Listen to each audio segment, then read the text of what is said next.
Hey.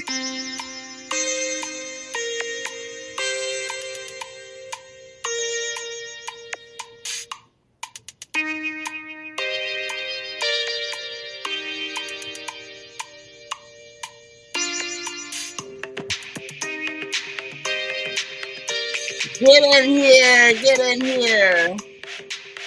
Gather round, gather round. We got us a clown to drag. We have a clown to drag. My hair is not done. I am chilling. I am presently in my brassiere and wrapper. So I'm not going to stay on the camera. However, y'all get in here, hit this like button, get prepared. Get prepared. We have a clown to drag, ladies. We have a clown to drag. So I had to show my face. Since we've got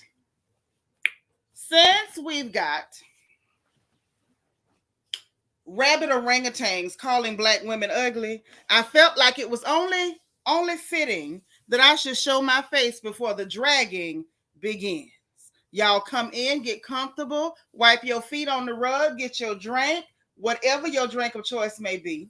Your chicken wings if you got them. Loosen your wigs, ladies, and your bra straps. Feet up, cross your ankles. Let's go. I'm going to greet everybody, and then we're going to head on in. Because we got us a clown to drag. So y'all just gather around. Everybody get comfortable, get cozy on the porch. Because sis got something to say. And I'm going to mention a few other things too. But we're going to make him the main event. Since he wanted to be the head clown over there at the Ringling Brothers. Okay? Because we definitely can't say the Universal Circus. They got way too much style. And we're not going to insult them good, talented black folks like that. So y'all come on in. Get comfortable. Thumbs up this video. You know that's how you help me. Y'all know I did not set it up 30 minutes in advance. So I'm going to need the like button to get us out into the algorithm. Okay? I'm going to need that like button. And we got to discuss a few things. So let's get ready to go. Buckle up and let's move. We move. Fifi ASP. Hey, sis. Yep. First in the house.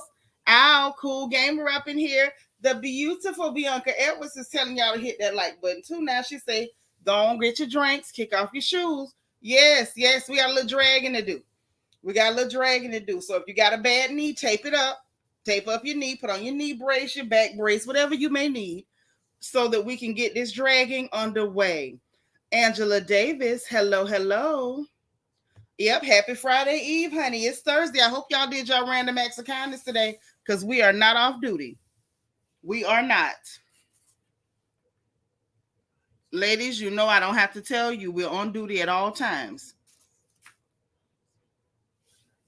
There is never a time when we are not on duty. So y'all please make sure y'all doing y'all random acts of kindness. Miss Queena is in the house. Hey, girl. Y'all, Miss Sparkle is here, our resident Mary Kay lady. Hello. Magaline. Hey, sis. How are you? Tammy Carter is in the house. Hey, sister. How you doing? Nacho Twins mama up in here. Hey, girl.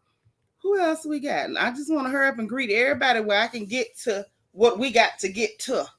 Quiet Storm 87. What's happening? Eb Soul, my beautiful niece. Hey, I'm so glad you made it. Dana Brown, how you doing? Good to see you. Come on now. Nacho Twins mama is reminding y'all to hit that like button. Thumbs up this video. Help me out now. I know I ain't do the right thing, but help me out anyway. Hey, Vanessa Comagate, how you doing, sis? Nina Ross in the house, how you? Stella Stevenson, girl, how you been? It's good to see you. Good to see you. I'm glad you're here for this. We need all of the sisters present and accounted for this dragging. Trina Taylor, hey, Trina. How you doing? Good to see you, Dana Rodriguez. I'm glad you made it. Yes, you're here for the dragging. We're all here for the dragging. I'm so glad to see you. Drando 1989 said, I'm here to hear Shanitra drag funky. Well, I'm glad you're here, because you show in the right place. I bet you are. Cheryl Thomas, you made it. I know that's right, sis. Yes, honey. I'm so glad to see y'all here, because baby, we got us I'm telling you, we got to drag us one today. Hey, Jamie, good to see you. Christina BBB, hey, boo. Sine, hey, doll, how are you? All these beautiful ladies. Don't y'all be making me feel all happy. I got to drag me a rabbit orangutan. I just have to. So don't do it. Don't do it. Don't do it.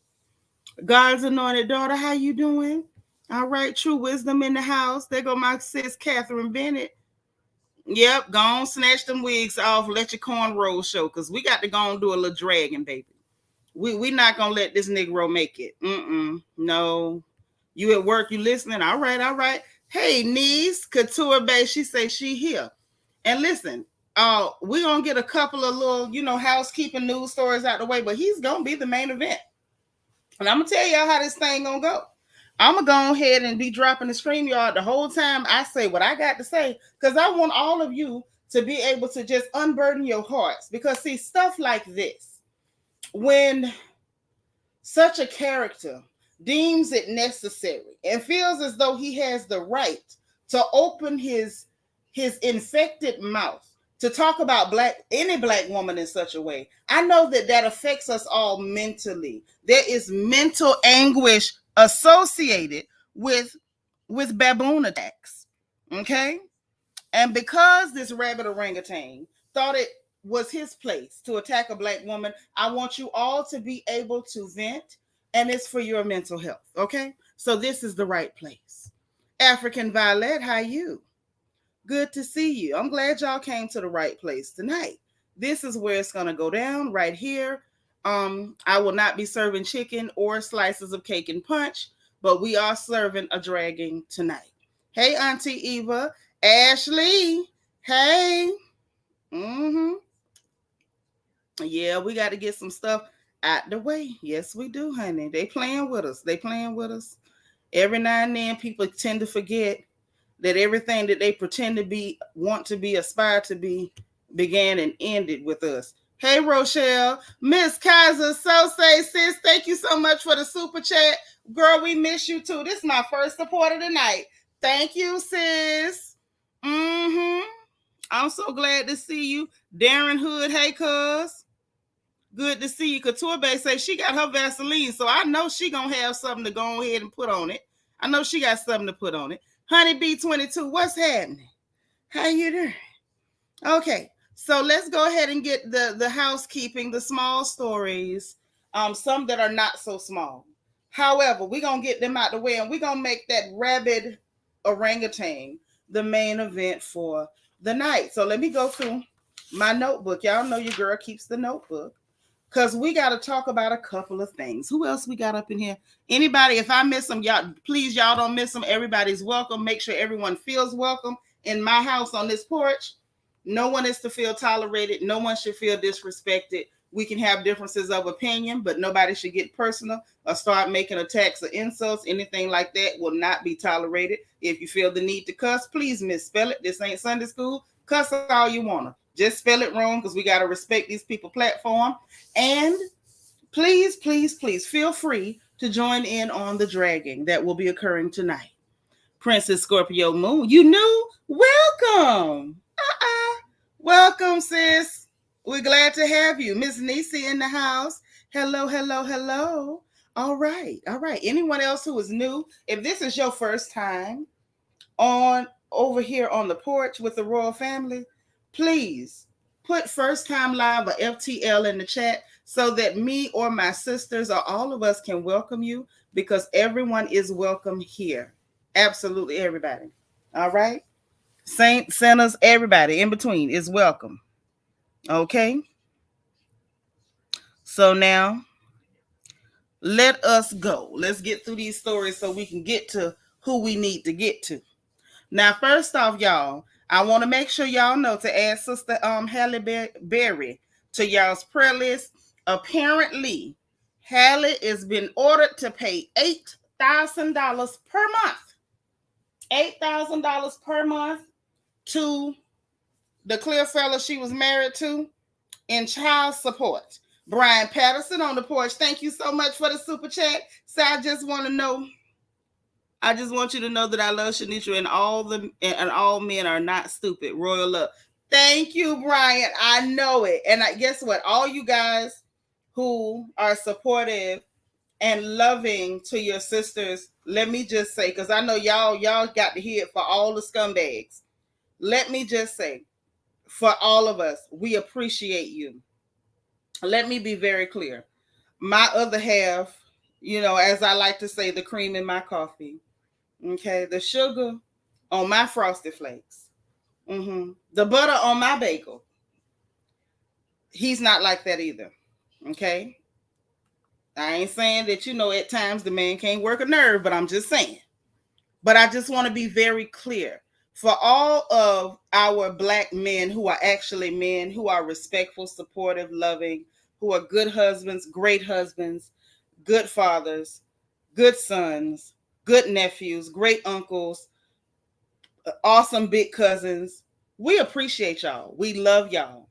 And I'm sorry that y'all have to hear it for the rabbit orangutans like Quentin, Funky Dineva. But, we appreciate y'all's support, okay, in these moments where dragging is supremely necessary. We appreciate your support, and we love you right back, okay? Happy to be happy, girl. We happy you here. That's right. Everyone is loved and welcome. Feel comfortable. Feel comfortable. All right. Yes, you guys are so welcome. There's my sis, Pretty Girl 1908. How you doing? Yeah, she might need to leave them clear boys alone, honey. Y'all add her to the prayer list. They don't say she got to pay $8,000 per month in spousal support. Let me get the rest of the details. I know that Miss Charlene told us that they have to be to be added to the prayer list. They're supposed to be added by Wednesday, and I do know that this is Thursday night. So we may be bending the rules, but I feel as though if anyone needs the rules bent ASAP, it would be Sister Halle Berry, because she got to pay this man all this money. Hey, Iman, how you doing? Yep, as she should. She dated a broke man. Y'all know we do not promote poverty dating and struggle love over here. Yep, she paying both her baby daddy's child support. Yeah, Lord. I want her to just wait and let the Lord send her next one. Hey, Virgin Love. How you doing, gorgeous? How are you? Yeah, so I'm feeling kind of bad for y'all. Add her to the prayer list. Ian the Court Junkie. All right. Ian say, hey, and Shanitra and Royal Family, I second what Brian said. Funky had way too much nerve that was deeply rooted in some sort of childhood wound that he needs therapy for. Give him the business. Oh, I am. I'm just taking care of the little, household stuff real quick. Oh, my days. How you doing? All right. I'm glad y'all here for it, because, baby, oh, child, I got to get so much off my chest. I felt away. Hood Star, what's happening? Glad you here. Oh, yes, absolutely. Let me tell you something. I promote, encourage, and pray for all gold diggers. I want you all to dig gold, dig platinum, dig rhodium, dig diamonds, dig rubies, dig emeralds.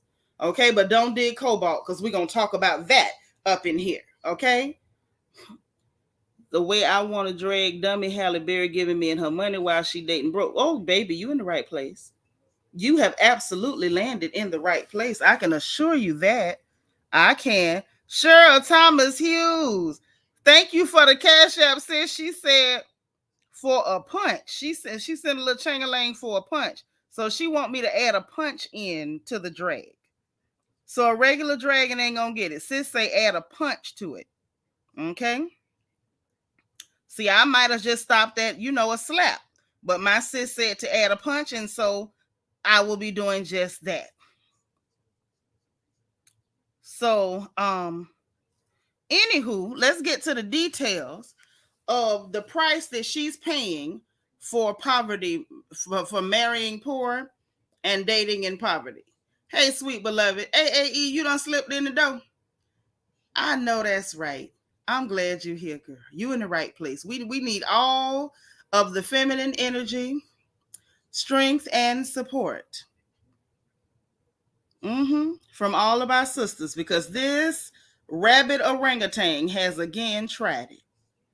Quentin going around spreading hate with them bunions. Child, that's all right. My sister said add a punch to it, so I will. Let's go and get Halle out the way, because I know y'all ready to drag that orangutan too. So we're going to do it. So $8,000 a month in child support. And then she's going to have to pay an additional 4.3% of her income if any income she receives over $2 million. So she got to make sure she don't earn over $2 million, or she got to give this clear snow critter 4.3% of her money.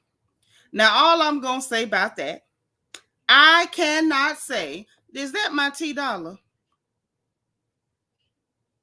I sure am, sugar. I sure am.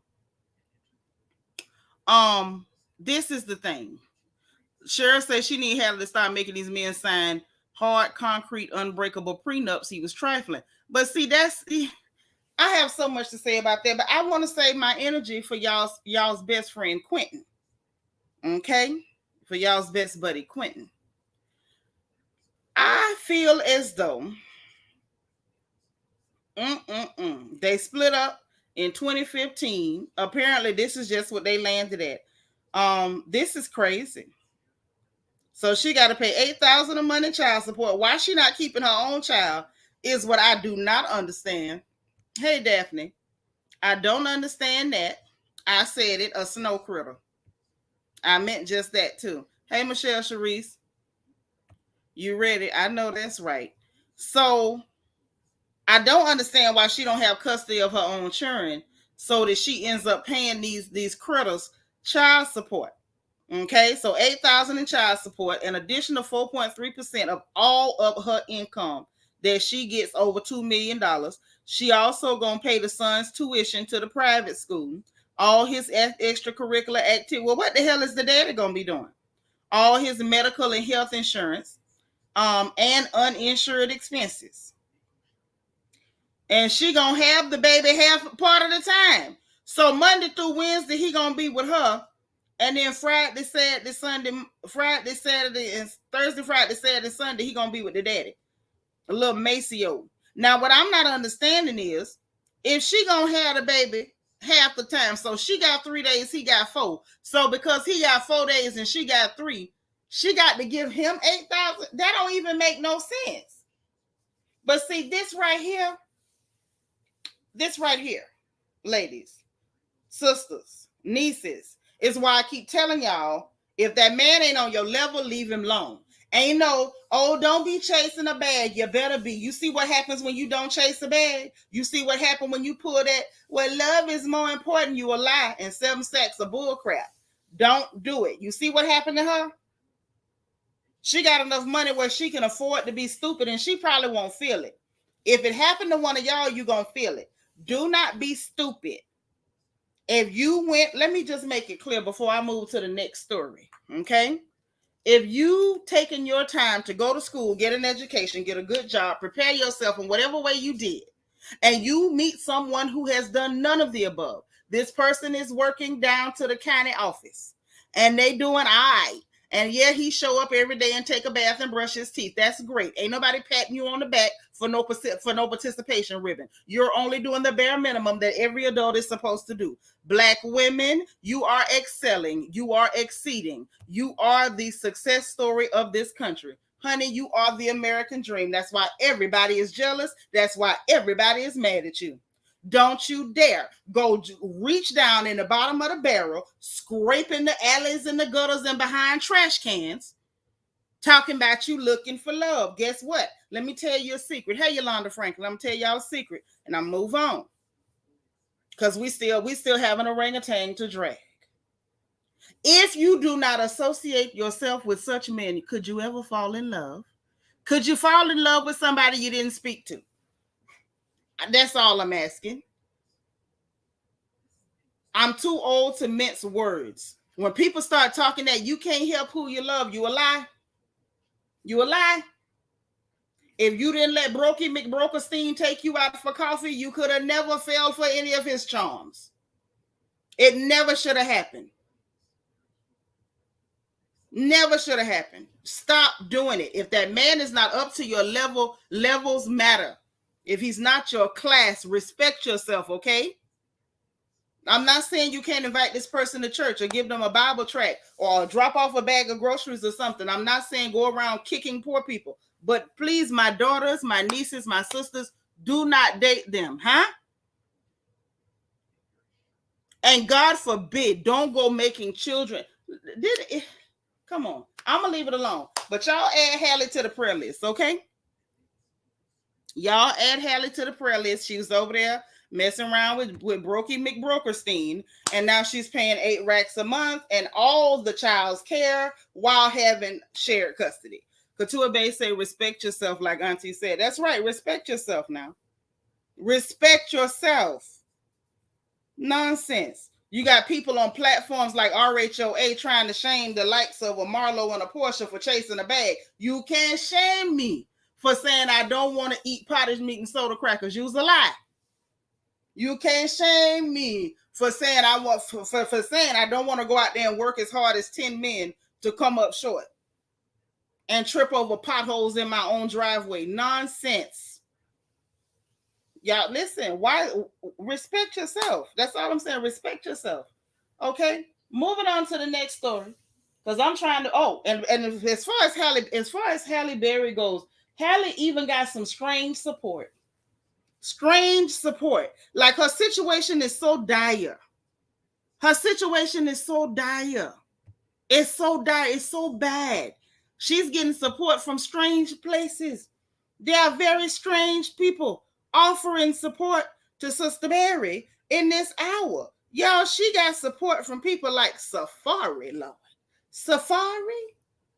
Hey, he said Shanitra gets worse. Years ago, the first baby daddy and the second baby daddy got in a fight. The second baby daddy beat up and gave a black eye to the first baby daddy, Nala's daddy. Yeah, because he was like, you done got that check and I want that check. And apparently he applied himself smoky. So now he getting one too.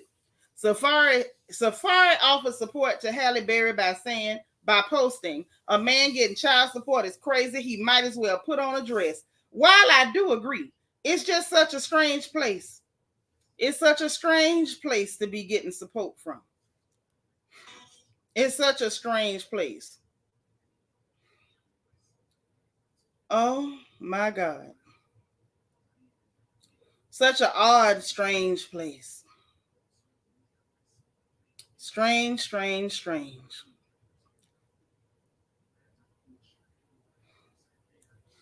So anywho, moving right along. And I'm not going to take long because I know we're here for Dineva. We're here for him and we're going to get to him. But I got to drop something in your spirit real quick before we do so.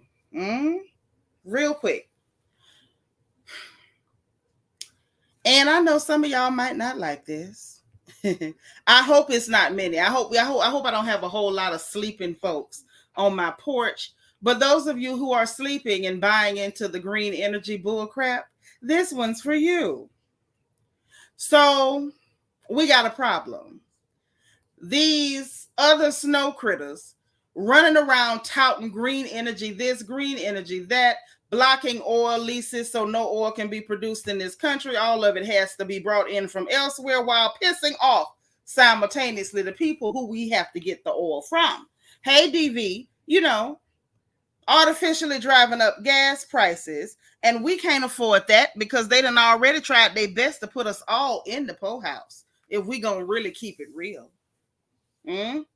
While they're claiming this is to clean up the planet because, the planet and the global warming and everything's so bad. But why they're talking about the quality of life for, places that are populated by clear snow creatures, nobody managed to mention all of the damage that's going on in the Congo to Black folks.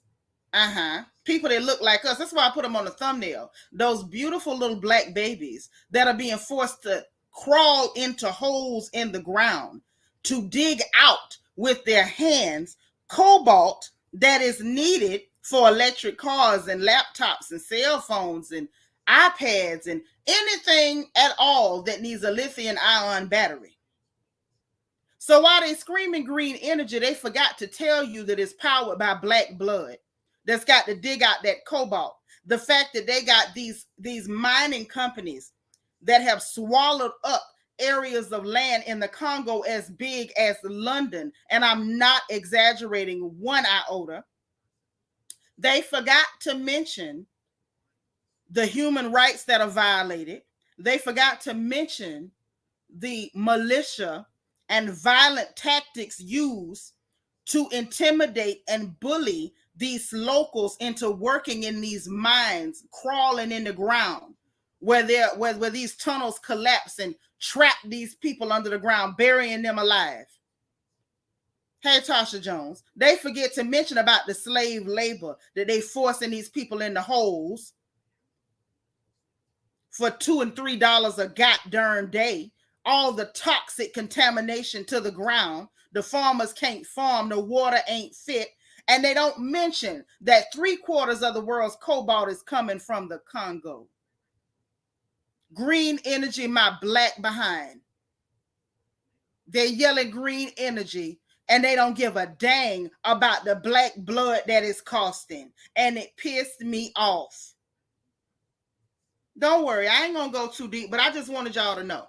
Now, for the record, there's a little book by this Indian fella by the name of Siddharth Kaura called Cobalt Red, How the Blood of the Congo Powers Our Lives. Y'all might want to go pick that up. Hey, Shani. Okay. Now, Apple uses this same stuff, and they claim they get it clean. They liars. They go through depots, but they know full and goddamn well where the hell them depots is getting the cobalt from, and they counting on it because they getting it at pennies on the goddamn dollar. Hey, Just Cass. They have clear-cut millions of trees. People buried in the ground. Their families crying, can't get no type of recompense. There's nothing that can be done. They forced thousands of people out of their homes, hundreds of thousands out of their homes, and put them in a position of either dig or die. And then they pushed them to go deeper and deeper into the ground where there's no support for the tunnels. So they're risking their lives to go in there deeper and deeper, because the deeper they go, the more pure the cobalt. And China's hands ain't clean either. Now, they did give them billions of dollars to try to help develop, because we all know Europe left Africa underdeveloped. But they made deals 13 and 14 years ago. So they already got it set up. And all of the cobalt goes over there to be refined and shipped out, because 80% of the refined cobalt is coming out of China. But guess where they're getting it from? The Congo. And I find it real interesting that these snow critters, these thin-lipped primates, they managed to have all kind of clean, regulated ways to mine it in Australia, Russia, and Canada. Mine just only 2% here and there. But they sure giving them, regular pay. They got engineers to make things safe, and they give them personal protective equipment. But when it's Africa, when it's black folks, when it's black blood, no support necessary. Okay? Now, that's how they felt. I just want y'all to know. So the next time you hear a politician take their slimy, scheming, lying, flea-bitten, lice-ridden behinds on a television and tell you vote for me because the green energy, just remember that green energy is powered by black blood. I said it, I'm done. Now on to the orangutan of the day. Oh, yes. I want you all to I want to refresh your memories. Exactly what this thing had to say. I want you all to have it fresh in your minds what this thing, and I do mean thing, even calling him a thing is too generous now. It's too generous. Calling him a thing is far too generous. But I want to just, have it fresh on your mind. I want it fresh in the top of your mind what this thing had to say about this young black woman. Yeah. Let me go ahead and pull this thing up, because I think that if I don't, it won't be fair. It won't be fair if I don't do it that way.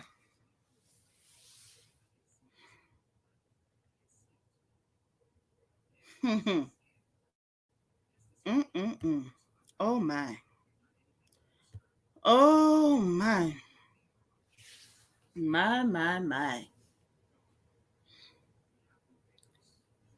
Here we go. Mm-mm-mm. Ooh, child. You know, there are some things.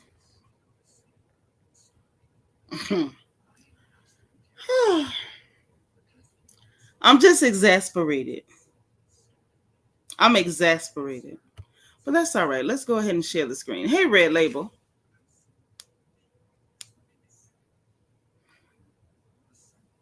You said you had the Jungle Book out of the bushes for this one. That's all right. I'm glad you did. Glad you did. Let me go ahead and share the screen. I just want this to be fresh on your minds. What this thing. No, Virgin Love, I'm the gorilla. Gorillas are majestic. That thing is an orangutan. That's what that thing is.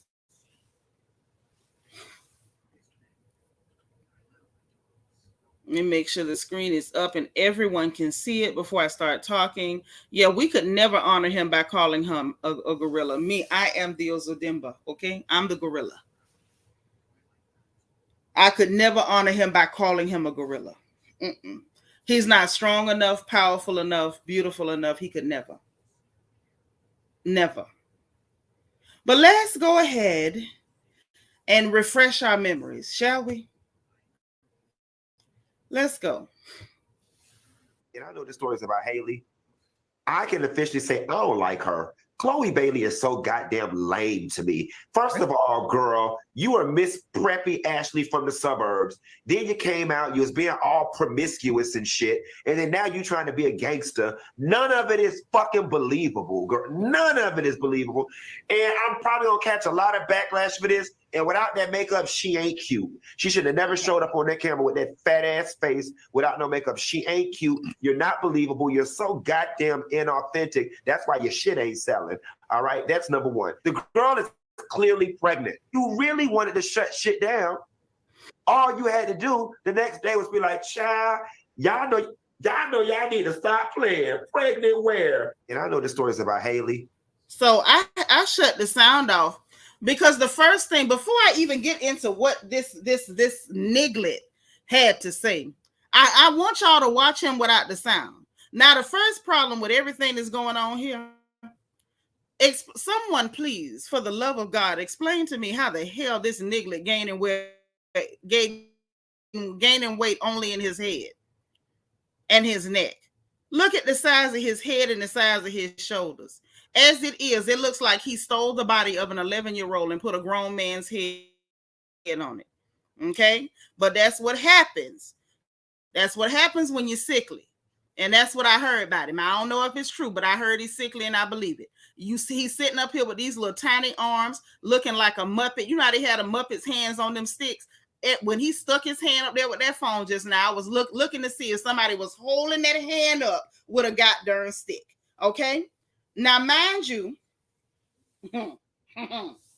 all of this because of this recording, because we got to go here. I want y'all to see what he's responding to. The nails will give anything away about what my outfit is tonight. And y'all better keep my sister's name out your mouth. Thank you. Amen. Amen. Hallelujah. Love you. We don't play about Halle. No. Like, what the heck? Period. Wonder. Okay, so that's what he was responding to. I'm going to put it right back on him because this ain't about that baby. This is about this orangutan. It's about this orangutan sitting up there with the whole galaxy on his goddamn shirt. Look like he wearing his nephew's Star Wars pajamas. But you got so much to say. You got so much to say. I'm going to go ahead because I said what I was going to do. And I like to be a woman of my word. I like to be a woman of my word. I'm going to go ahead and start running the stream. Y'all in the chat because I'm not going to stop nobody from talking. But I got something to say. And I don't feel like I want to shorten it, anything of that nature. So I'm gonna just run that in there, and if y'all got something to say, I'll bring you up and let you get it off your chest. First of all, this is the same niglet that I remember a while back was asking, when do you get to say a black woman is ugly? First of all, when you look like that, never. When you look like that, Negro, never. You don't ever get to call a black woman ugly. Sitting up there looking like three orangutans and 2 hyenas snuck in your mama's bedroom window. Right now, I don't know who your daddy is, and neither does your mama. And you either by looking at you. How dare you? You somebody that we should be able to be happy for. Anybody that managed to stop sucking glass dicks and just graduated to only dicks, we should be able to go head on and celebrate you. But sugar, we can't celebrate you because only thing you can find to do with yourself, little ashy Quentin, is to sit up and think you gonna drag black women. You got a whole lot of nerve. You sitting up there looking like somebody who models for animal crackers. And you got the nerve to call her ugly, talking about you don't like her. She talking about she from the suburbs. So what? That's not a drag.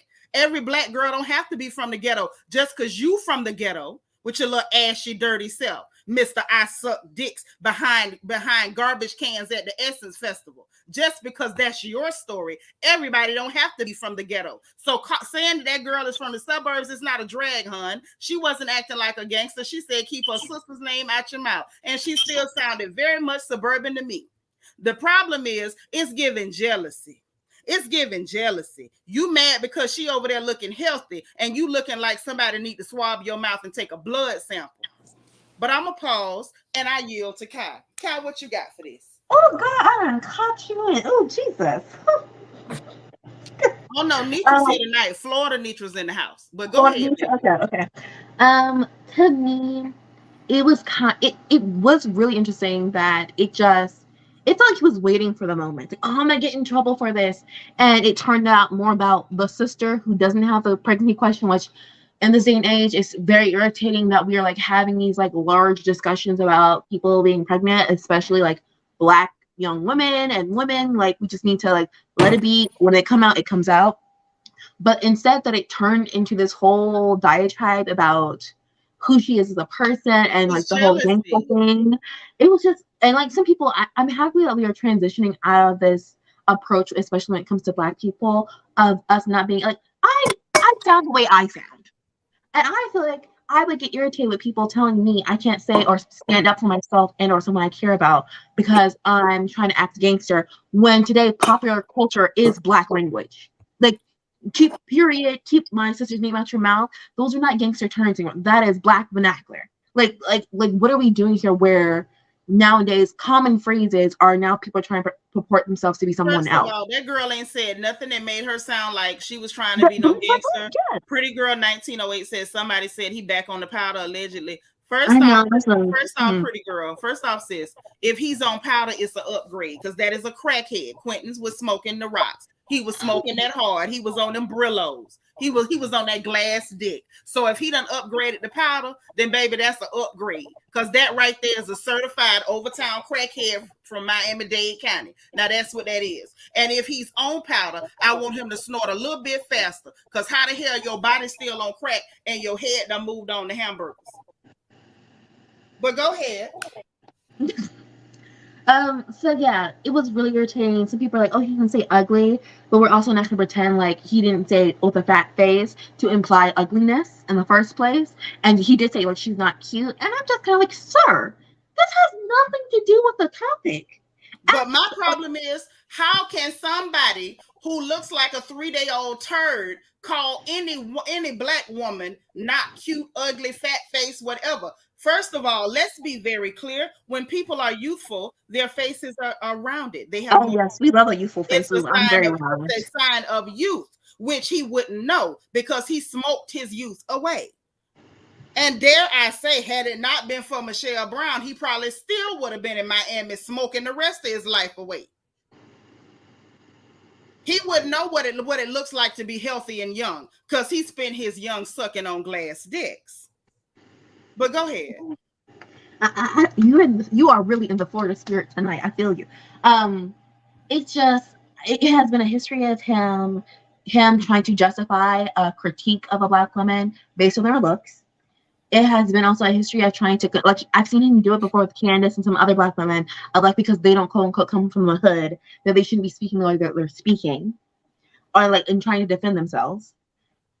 And then in this case, it's just kind of like you just going off the deep end. And it really took me back in the sense that it was like he was setting up for the moment. I really didn't like that because because then it even came off more like you reaching and like you're going to have your moment and go viral off of this topic. Because it's not like he just came out and like, said his piece regardless of it being his piece. It was the whole throwing the head back and doing a little dance in the chair and I'm going to get in trouble for saying this. And I'm just like, so this was like, you knew what you were going to say. Listen, Kai, this is because this is the normal behavior. This is the normal behavior for this amoeba because he looks like an amoeba in the face. You sitting over here looking like somebody's freaking science lesson. The nerve of you. You look like somebody scraped you out of a petri dish. I would have said your mother should have swallowed you, but it's probably really difficult to suck donkey dick because it's probably where she got you from. Now, the bottom line is he's constantly trying to find a way to make physical attacks about Black women. You got a lot of nerve. I would say you came from one, but I can't swear to it. I can't swear to it. They said his mama died, but I don't know if that poor lady was his mother. She might have picked that critter up at the animal shelter. Somebody dropped him off, and instead of her calling animal control, she used her own obioma to bring him into her house. Couture, what you got on this? Oh my goodness, the drag epic. Loved it. Anytime we can drag a sea urchin, I'm here for it.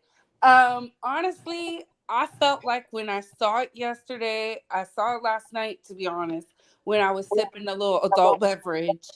I said, should I be triggered? And that's when I knew something was wrong because I instantly turned it off. And then myself said, Bree, you got to see it. And then I said, oh, I'm queuing up the camera because what is this? And I remained calm. I feel like this, Quentin, for someone who had to impersonate a woman just to be successful. The audacity of it all. Talking about somebody being fake and not being their authentic self when you cried on Beyonce's internet about how you are conflicted about being Funky Dineva and Quentin. The nerve. And yes, I will never understand it. And I've said it before and I will say it again tonight. Gay men like Q are the reason why women say enough is enough. Because when we sit in here marching, no justice, no peace, then you turn around and have the owls who pretended to be a heterosexual male for some money. Because I'll never forget what Star Jones said about you, sir. And they're laughing and cackling between a biracial woman who don't have the nerve to say, enough is enough, to where she had to say, I wish there was a woman up here on this panel with me because I'm just not winning, speaks volumes. There was no reason to. The subject was Halle hiding her pregnancy. We could have kept it cute. We could have talked about the Matrix Code or something. But no, you reserved all your smoke for Chloe. Attacking the looks of a Black woman. Didn't want to do an interview show with y'all, probably. So that was meaningful for the attack. And then there was dog whistling each other. So they both started dogpiling. Oh, I was paying attention. And I was just like, yeah, no. Girl, I thought I was the Couture Bay. I thought I was the only one that saw Al over there cackling and grinning with his extra yellow tail. No, I saw it. I peeped the scene and I said, nope. With all that pink lip gloss on. I was sitting over there like you sitting over there right now with your legs crossed, about to pinch the blood flow off of your nuts. And you got the nerve to be cackling and grinning, kikiing and dog piling and making little snide remarks about this. Sister, look at you. See, all this is giving me is you hate women, especially Black women, because you want to be a Black woman. So much so with your little ashy, crack-laden tail that you put on somebody's $12.99 wig and went to switching around calling yourself Funky Dineva when really you look like you was just about to die. It's so sad. It's sad. And the saddest part about it is they're in their, I found out Funky Dineva was 40 last night, and I was still shocked. You're in your 40s. Chloe is in her 20s. Like, I don't understand when people, I get it. You can say, I don't like her music. You can say you don't like how she presents herself. But Chloe don't get on nobody's, in no space, being nasty towards nobody. Like, she is so unproblematic. She's both so of those like, girls are. They're both very unproblematic. Like, I may be confused by some of the music. Hell, I'm old. All of them confuse me. But they're not doing things to bother anybody. And these are Disney kids, you know, that grew up right before our eyes. So I'm like, we always extend the grace out to white women. I never understand why we have to critique so hard the Black ones, because there was a lot of people hiding their pregnancy and they didn't even get half the smoke. Kylie Jenner didn't get this tongue lashing he gave to Chloe or the sisters of the Kardashians. So I'm so confused. So confused. I'm not confused. The math ain't math. Let me tell you, niece, I would be lying through my teeth, and I don't practice lying. I would be lying if I said I was confused. I promise you I am not. I'm not even close to confused. This is what this rabbit orangutan loves to do. This is not his first time, and it probably won't be his last, because he knew he would get backlash because what he did was dead wrong, but he didn't care. It was like, I am champing at the bit. I'm going to attack this young Black woman if it tears me to the floor. It was one of those I will cut off my nose to spite my face moments. That is how much hate he has for Black women. And what is disgusting is that we got so many Black women that don't love themselves enough to tell a nasty, shriveled up, ash bucket of an orangutan to hell with you and stop giving that thing support. But yet and still, even right now, I will get ladies that I love and have some respect for that will send me links to his YouTube channel. Don't send me nothing to that perma ash crackheads channel. I don't want to see that. He ashier than Kenya Moore. At least Kenya can add Gorilla Glue to her lotion and it'll stick. If you buried him in a vat of Crisco, he still come up ashy. That nigga so ashy, he need a Crisco IV. Just deplorable, honestly. It's just, he's deplorable and he looks deceased. At this point, his body is emaciated. His head is swollen. It's giving me a corpse that's been laying in the sun for at least 3 days minimum. I just didn't. I was like, promiscuous? We only seen her with one man. He's calling her promiscuous because she's showing a body that he wish he had. See, he wish he looked like that. He wish that he could walk around showing off booty. He wish he could walk around in them little cat suits. He wish.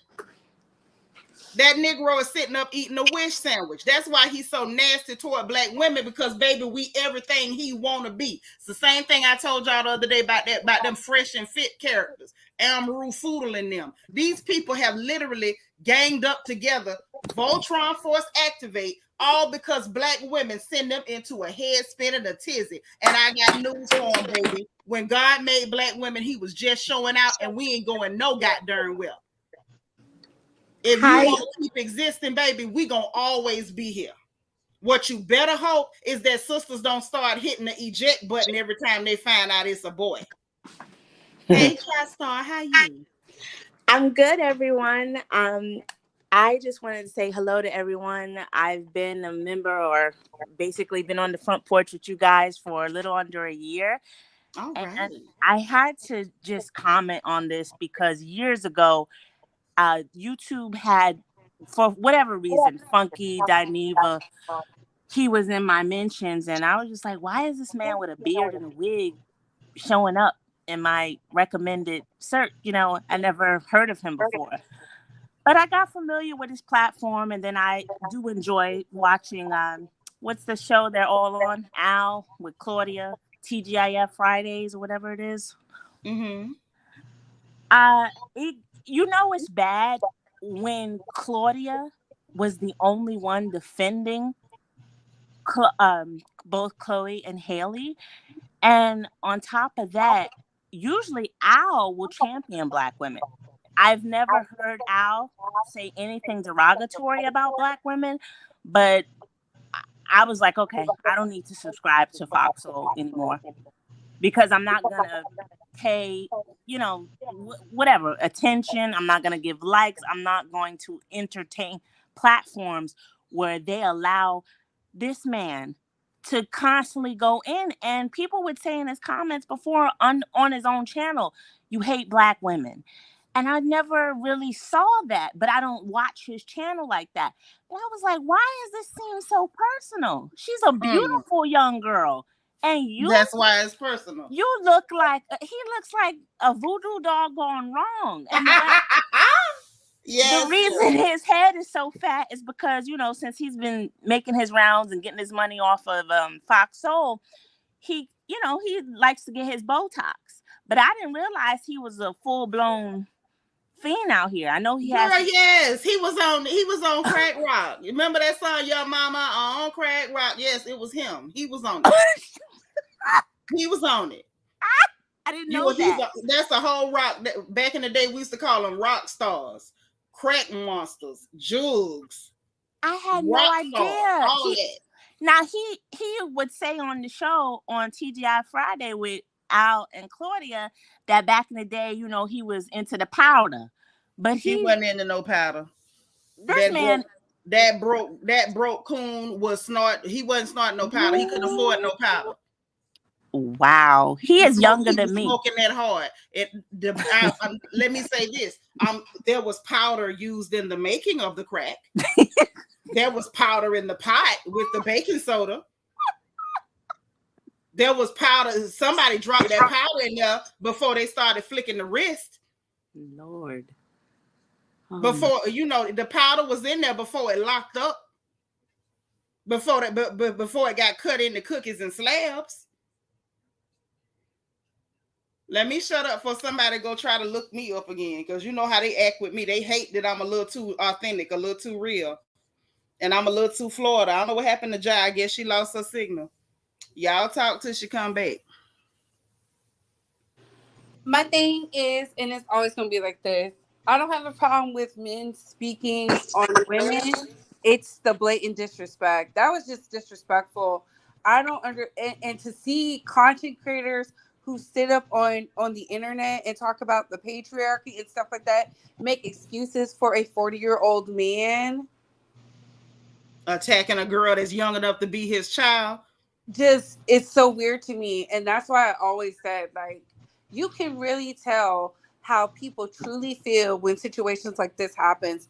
Because if this was anybody else, they would one band, one sound. Hello. And I literally said he caused a division on YouTube and he doesn't even understand it, because everywhere else, everybody is towing the line saying the same thing. But on YouTube, it's like, well, he didn't mean, oh, well, it could have been like this. I don't really want to give him what. This is the same man who said Blue Ivy was ugly. Yep. And it took him weeks to apologize.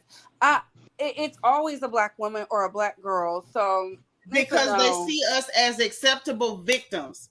And the only people I blame are other black women. I don't blame those other people, dear. And let me tell you why. Because we have never had allies. We have never had any group of people that we can point to and say that these people solidly are behind us. We've never had allies. We have been allies to black men while they were the biggest traitors on the planet. We've been allies to this piss hole of a country while they were using us to do experiments, stealing our cells, experimenting on our bodies so that they could forward gynecology. Much of what they know about modern gynecology is because they tortured black women. We have been loyal to everybody while everybody has put knives in our back. We have no allies. So let's make it clear. We have none. There's nobody we can look to and say these people have been solidly behind us. Not one group of anybody.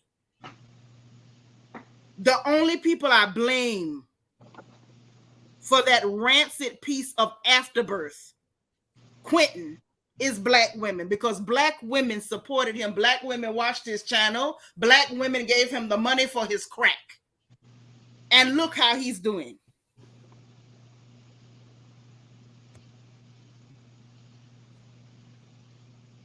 If I'm tripping, tell me I'm tripping. No, I know you were on a roll today. And I mean, he does have a track record. You know, the Blue Ivy. I remember the basketball OG situation, and I was just like, whoa. And he's not good enough to lick the soles of Ogom's shoes.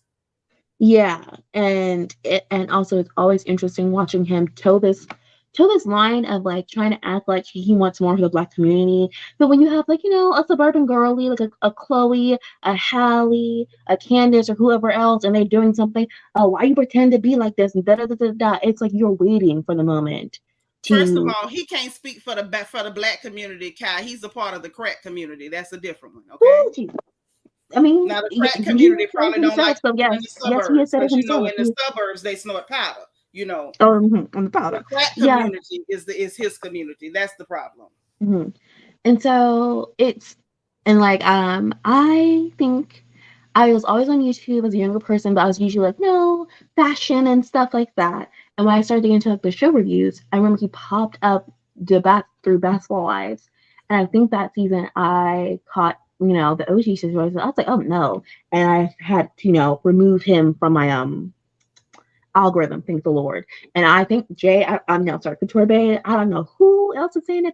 I think I have my algorithm unlocked because I have not seen anyone on my YouTube who's like been towing the line or like being okay with what he said, because it is a problem that there is never just like a stance of like, this is wrong. Like, sir, have your opinion on like the music and whatever else, but this right here is wrong, and it was completely and totally uncalled for, and you were making a moment. Mm-hmm. And look what Nacho Twins' mama said. I almost forgot about him calling himself a rich white woman. See, that's who he wants to be. That's who he would love to be. But it has the nerve to say that someone's not being their authentic self. You sitting over there looking like 3 a.m. in a dust storm, but you're calling yourself a rich white woman. I'm gonna shut up. Go ahead, baby. I'm sorry.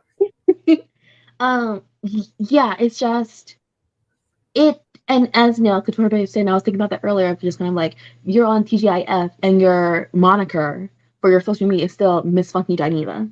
Miss Hell. Because no one should have been miscarried. Okay. DV, thank you for the super chat. Shanika, thank you for providing a safe space for black women. Always, my love. Christine Lambert, welcome back to the fam. Glad you got your crown back, sis. Go ahead, baby. I'm sorry, I had to. It's a hot topic. It's a crucial one, because even though it's a pop culture moment, it's like it is so pervasive. I've said to you before on other platforms, of just kind of like the talking points I've seen being brought up on YouTube and Twitter and wherever else. I have heard people relay those in real life. And so when people want to be like, oh, this is just, oh, he's just being entertaining, da da da, I'm like, no, people are soaking this in and taking it into their lives. And that's why we have to nip it in at the bud, because it is absolutely wild that we're talking about fat faces and she's not that cute and da da. And I'm like, sir, right now, this is hot topic, some gossip you really shouldn't really be talking about, but this is gossip, sir. What is all this for? And I guess to me, because what he said is not shocking to me, right? Because I've seen him act before. To me, what was shocking is that what was, again, as I said, the him getting ready for it was, like, to me, disturbing. What he said, I'm not shocked by that leaving his mouth. To me, this person wants to act like he's so above or whatever, to see you sitting yourself up for a moment to tear down a girl in just like just completely unnecessary way adds to me another layer of disgust, you know? Like, to me, it's just like, okay, you have a conversation and like, you can just tell this is a terrible person, but to watch a terrible person set up the moment and want to land it, you know? And I know I'm gonna get in trouble for this, but proceed to say it anyway. But then you also want to purport yourself to be so smart. I'm like, sir, this is not smart. Regardless of it being wrong, also just like, as I think you said it earlier, just to see him like, he couldn't help himself. He couldn't Yeah, help it was himself. like he was champing at the bit. Like nothing gives him more pleasure than attacking black women, even black babies, according to what he had to say about Little Blue. Now, what is more unnerving is the fact that he is really a symptom of a bigger problem. Abby? He's a symptom of a bigger problem. And the reason I say that, he's not the only visually challenged piece of rancid afterbirth that feels safe to sit behind computers and cameras and talk about the looks of black women. We've seen it now. Haven't we all seen it? Mm-hmm. Yes.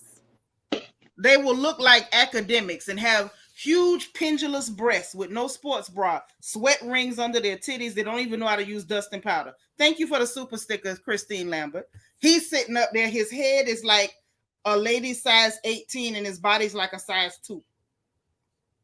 With these skinny Muppet arms. And he's talking about the way a woman looks, called her face fat. Meanwhile, his face is obese while his body is malnourished. He looks like body odor runs in his family, but he's comfortable to sit up. And there's so many of them. Look at those fresh and fit characters. One looks like an oily frog, and the other one is wearing coochie shorts. Can I the fresh and fit? It to me, it's like the strongest proponent of just like men being jealous of black women.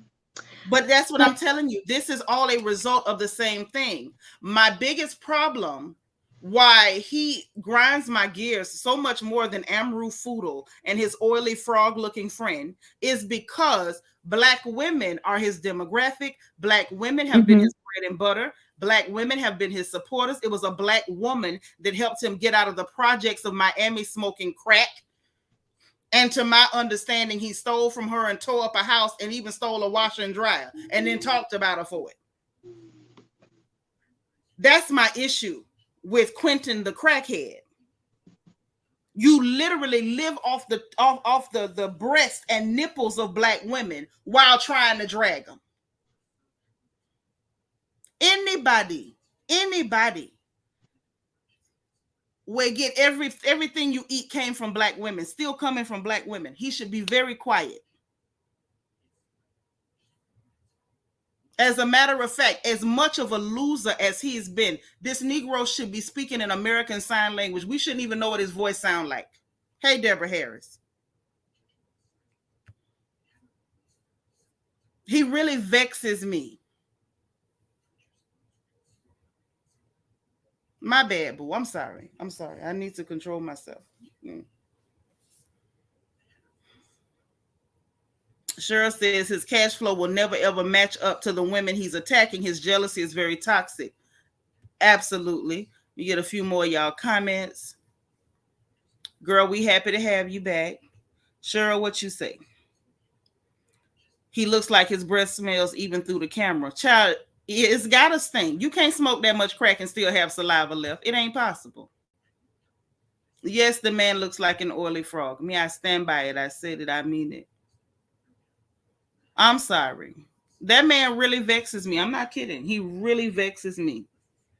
Lord, Lala say he looked like he got a permanent ringworm. Well, listen, the corner is closed tonight. Y'all have at it. Say anything you need to say. If you want to say it verbally because you can't type that fast, hit that link and come up here and let it rip. Because these ladies are ladylike. You don't have to be ladylike tonight. Yolanda Franklin I thought that was coming. Huh? I thought that was coming. I knew you were going to say that. I'm just saying, you're always ladylike, and it's okay. In this place, you are safe and comfortable to be authentically you. You understand? I'm just letting these other ladies know if they don't want to be ladylike, they don't have to, because I'm not. Londa say those males, not men, attack black women, but aren't men enough to compare themselves against men, because they can't even compare themselves against men of the same race. Well, what I was gonna say, with the fresh and fit compared to Quentin, because I get like you saying you're annoyed with that, and obviously because like the whole Miss Funky Dineva situation, but it's still in comparison. The fact is, even a lot of people have talked about how freshman fit's biggest numbers are when they have those girls that they've been able to get into that room, the black girls and all this kind of stuff, and that's when they get the most engagement. It's always when they are centered around a black woman. Whether that's emulating them, making fun of them, berating them, and it's just kind of like, when are people going to wake up to, like, this is a Well, yeah, problem? you missed it the other night because we already drugged them. Like I don't know, so I'm not we, gonna. I'm not saying. we I know already how they gave, listen. I know, babe. I'm just saying what you're saying. I'm only saying that to say this. What you're saying is exactly what we said. Like, you're absolutely correct. Nobody talks about them until they talk about us. That's what And that is. Brandon Martin, thank you for sorry. the super chat. Say, Shanitra, how beautiful you had me at Muppet Arms. Sip on a pineapple daiquiri after this. I shall. And I shall. Go ahead, Kyle. I was just telling you, girl, you like great minds think alike, girl, because we was all thinking the same thing. Go ahead. And so it is wild to watch Quentin, a man who has like built his entire career off of, essentially, the caricature of a black woman. And when he finally made it to a place where he felt comfortable, all of a sudden now, I want to show you guys Quentin. But that spirit cannot leave you, because the way in which you feel and whatever pushed you to make Funky Dineva, it's not a character. It's not you trying to be a comedian. It's a part of you. So even during when you were Quentin, they're one and the same. They're not two separate identities. You cannot help yourself but to do this. Like, I will never forget how I felt watching him talking about OG. And can't someone just be ugly? Girl, Can't that someone just thing give it a made me go? so mad. I It was made just like, what is this? Because I'm like, regardless of, the whole point is not her looks. It is how these women are how she interacting with was her. treated. Right. How she was treated, how they felt, okay, talking about her, how they felt to set her up for situations. That's what that is about. It is not an inherent of how well she looks. It's about the fact that she doesn't look a certain way. The bottom It's not. line is his issue is that she looked like a black woman. His issue with Chloe is while her skin is lighter, she looks like a black woman. His issue with Little Blue is Little Blue had too many black features. She had her kinky hair, her little chubby cheeks, her thick little nose, and that's what pissed him off, because that ashy, mangy, rabid, flea-bitten orangutan hates black women. That's the issue. Like, there's no way to clean it up. Dress like, I don't have the clean version of it. He is a nasty, flea-bitten man. He got the mange. Oh, the He got the mange? mange. The mange. How long Just did like he have the dogs get mange? the mange and they got to put that cone around their head. Somebody Hmm. need to put a cone around his head. He hasn't Dare been I treated yet. say, they're still filming Flop Soul on the goddamn Zoom because Claudia don't want to be in the same room with him. She's scared she gonna get the pink eye. That's what the hell going on. You know what I call it, the VPN show. Like, I'm trying to Thank you. figure out how the one VPN show went away and she decided to keep it up without in Funky Dineva. At least with the Cocktails with Queens, they would have brought some advice from all angles, women of a certain age, women who are mothers, women who are grandmothers. I would have loved to hear that, because it was the fact, the entitlement jumped out. Well, she should know. And Al, for the record, you being a strategic analyst, Mr. You got to tell a white lie to keep them guessing. The nerve of you, Mr. Closet Man. And that's what I be talking about. That's what I be talking about. It's these men who gotta do the cucumber challenge behind trash cans in the dark, dip it low in the darkest pits of hell, but want to come up here talking about women, when in reality, it's the fact that it must be his man that must be a Chloe fan that had him spinning out of control. And in the words of a content creator who's controversial, when you start posting yo man, then maybe we'll take you serious. But not only that, it gives that a lot of the men he's probably interested in are not interested in him. The men that he would like to have are still looking for women. And I feel like that's part of why he's so angry. Ain't nobody like, willing to risk it all for a deranged, mangy muffet. Ain't nobody's willing to do that. Nobody's willing to do that. The fact that he has so much to say, oh, Miss Suburbs, like that's a drag. Okay, well, Mr. Dumpster Man, because I'm still not gonna forget that I heard that you came staggering out of the alley from behind a dumpster at the Essence Festival. I'm never gonna forget that. When was this? I missed this. Oh, this is when he said that Michelle Italian's poom poom was Oh foul. no. That is not when that happened. People went to talking about it then, but that ain't when that happened. That was from the Essence Festival a couple of years before. Oh. Okay. See? Okay. You never win when you Okay. get dirty quitting. See, I try not to get deep down dirty in the gutter with stuff, but I'm just saying, when you sucking dingalings behind dumpsters, I need you to shut them dick suckers. Stop having so much to say about black women. Stop it. Because the men that want to do something strange with us, they ain't got to hide behind a dumpster to do it. Tell us why you're really mad, Quentin. All the dicks you suck, you got to hide, huh, sugar? The glass ones and the meat. And Kai, I didn't know he said anything about the OG situation. We did. He was nasty. That's when he said. That's when he said, when do you get to just say a black woman is ugly? Yes, ugly. When you talking about your dead mammy, you dig that hoe up and call her ugly. That's when you get to call a black woman ugly. Call the one that squatted down and dropped you beside the road, the Doberman Pinscher that gave birth to you. Call her ugly. That is so strange to me. And Kai, it just so happened I clicked on YouTube and I said, did I start a trend? I was just joking though, I was being funny. And I just happened to see all these funky Dinevas. And it was an educated person. They didn't just drag him, they just said, to me, it was coddling.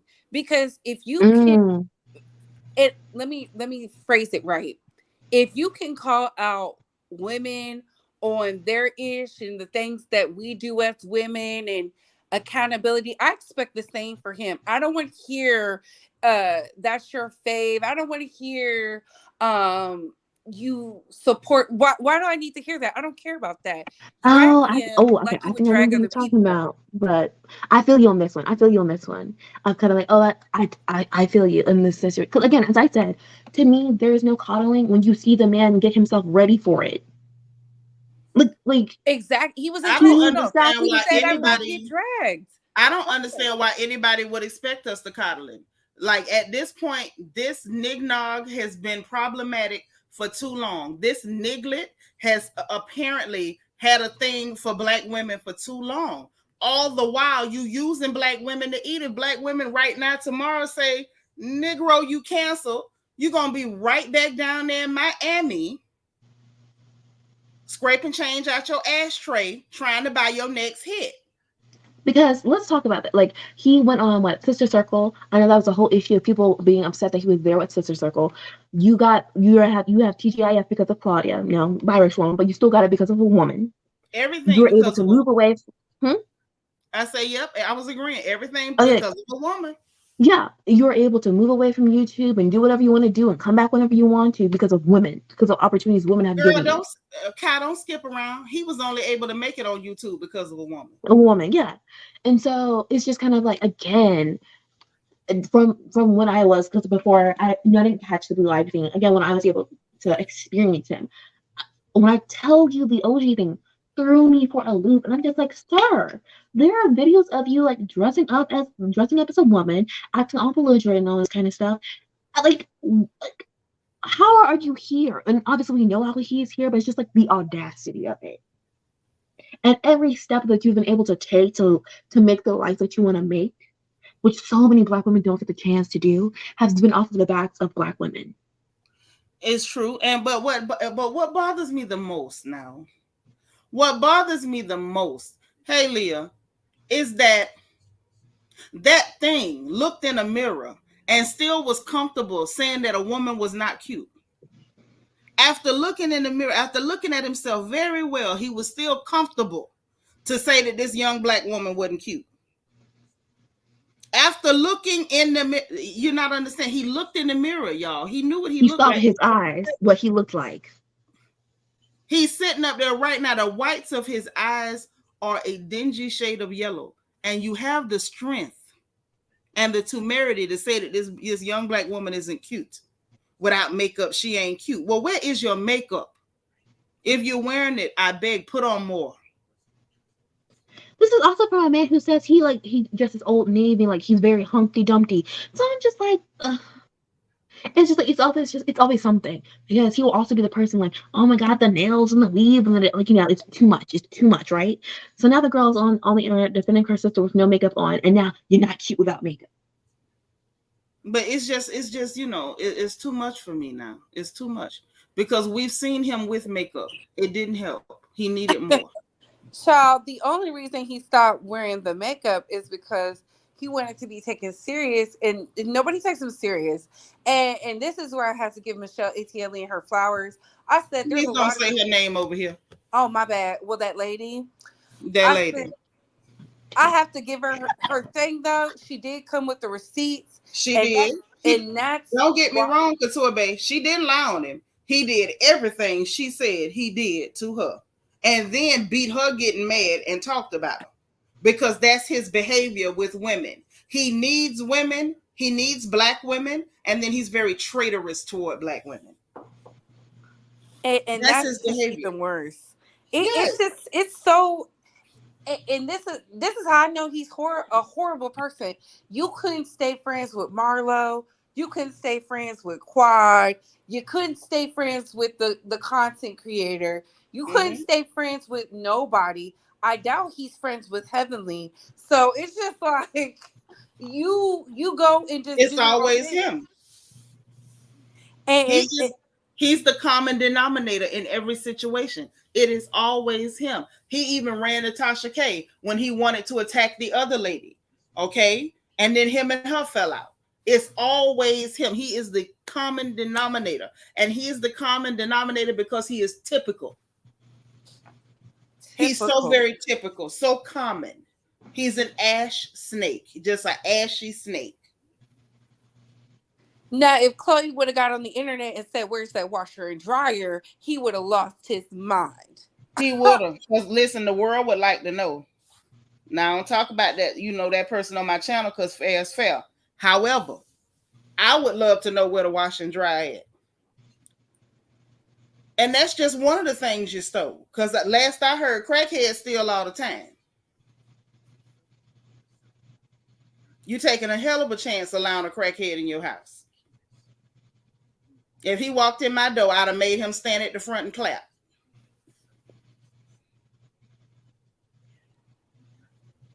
And the crazy thing is, they not gonna. I don't know. I just feel like this. If y'all support him, that's fine. I just want y'all to give the same type of support y'all give to that creature, to the black women who get up here, voice their opinions, because we gotta mince our words. Otherwise, y'all snatching channels, snatching checks. Y'all doing the utmost for us. But over there, it's like, oh my gosh, let me extend some grace. Because that's how it goes. It's like, that's why I say the only people I blame for this chicanery is black women, because we've supported this mangy mongrel. We've supported this mongrel. And I'm saying we loosely because I never did. But black women supported this mongrel. And the same black women that will support that mongrel will sit around, and when a sister such as myself, such as Couture Bay, or anybody else who has strong voices, personalities, and know how to use their words, they sit back and critique every syllable. Oh, she shouldn't have said that. Oh, I didn't like that she said that. Listen, my dear, go straight to hell and burn to ashes.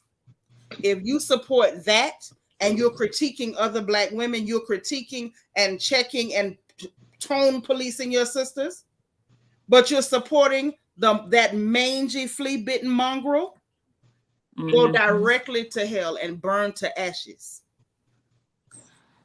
Shanitra, I was wondering if anyone has heard when he always prefaces his hate and anger towards black women by saying there's a love-hate relationship. As a gay man, he says that black women only subscribe or have relationships or friendships with gay men, but the first time they fall out with them, they attack them being gay. That's his excuse for his vitriol. And when he starts spewing this, it's almost like a backhanded compliment and backhanded hate. He'll compliment a black woman in one sentence and then the next tear her down. Because I remember him talking stuff about OG from Basketball Wives, and in the same sentence, uplifting what's the girl's name? Evelyn. Yeah, Evelyn. Saying all the girls wanted to be her. And then he went off on Quad. And I'm like, I thought that was your friend. He even said he made up with Quad. Everybody can't be lying. And just you saying the man, honey, you took me out tonight when you compared his arms to the puppet. Because I was like, wait a minute now. Puppet. Oh my God. Did I not tell the truth? Did I not say the truth? When I tell you, you woke me up because I was about to go to sleep. I said, what the hell? And I say, it does look like he has. I always used to wonder why he was so little. Hey, Monique. Yes, it's like, okay, look, y'all, I'm not going to pull it back up. I'm going to resist the urge. I'm going to resist the urge. I missed it. No. I'm going to fight the urge. Florida Nitra. But if you, I came up here and you gave me Florida Nitra, and now you're fighting the urge? It's on the neighborhood talk. I'm fighting the urge. You just dragged him and called him an orangutan. You played for the girl. I was wondering why, because when Shanitra said he was sucking glass, I was like, is that why Flame Monroe called him Junkie Dineva? Yes, because he's a junkie. Like, we're not saying Junkie Dineva to be mean, like he has a junkie house. He is a junkie. He's a burnout. He's a crack smoker. You a rock star. You somebody that was around there cutting people's grass for $5 with scissors. You are a crackhead.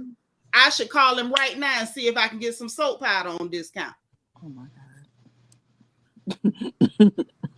I wonder how long it's going to take for them to get him to issue an apology, because he's had to apologize on the show before. He even apologized on his own channel when they ate him up about those nasty comments he made about Blue Ivy. But you're right. I'm tired of people picking and just going off and, saying the nastiest things about black women. You're right. Anything that has too black a feature, he attacks. Because he didn't say anything about, what's the child name? North Star? Kanye's little child. Yeah, he ain't say nothing about her. He ain't gonna say nothing about her because she mixed up. She's not a black girl with black features. Because as he said, in his brain, he's a rich white woman. His issue is he's mad because he's a man, and he's even madder because he's black.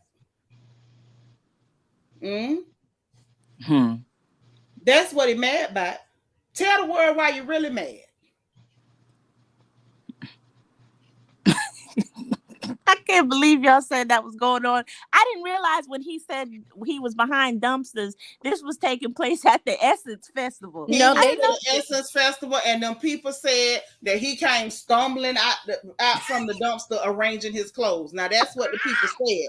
I was not there. I did not witness him, but I heard firsthand from somebody who seen him come stumbling from in that alley behind that dumpster. Yeah, they said it. It was like when Girls Trip was filming, and I remember them being down there. It was like literally right around that time. That was years ago. I'll never forget it because people was like, Bree, you can't believe, because I said I believed it, because I said I'm from New Orleans. I know what they do out there. I know how the boys get down. All I know is it was said by somebody who know him personally. They saw with their own two personal eyeballs him come stumbling from out of that alley behind that dumpster arranging his clothes. Now, I believe it. He listen, this is the same man who told us he got a venereal disease because he just wanted to do it how the girls do it, right? But yet he calling somebody promiscuous. It's like all that education just goes out the window. Like, child, I ain't gonna say everything I want to say, okay? Because I feel like I done already said, a whole lot that was on my heart. But it's just the nerve. That's all I'm gonna say. The nerve of him to call somebody promiscuous because of outfits. Meanwhile, we ain't heard now story about this baby behind a dumpster. Come on. Not one. Not But one. to And, go in on and let me just say, it does vex me extra special. I have a thing about our young black girls. That I got children older than that girl, and all I can say, he bothered the right woman's child, because had he said anything about one of mine, baby, if he'd have said Evie's eye was too brown, if he'd have said her eye was too brown, when I got through telling him about his disease chewed out booty hole, baby, I promise you they'd have sent me off YouTube. But I couldn't get the just he went in on the other sister. They weren't even discussing. Wasn't even talking about her. He just had to say something nasty about that girl. It was worrying, because she living the life he wished he could. She told nobody he could never. He could never. This Negro done finally started eating actual groceries, and the fat won't go nowhere but to his head. Oh, wait, she might be messing with the men he want to mess with too. Yeah, all of them. Any man she got is somebody he wish he could mess with. I still want to know how much crack you got to smoke before your body refused to gain weight. His body is on strike.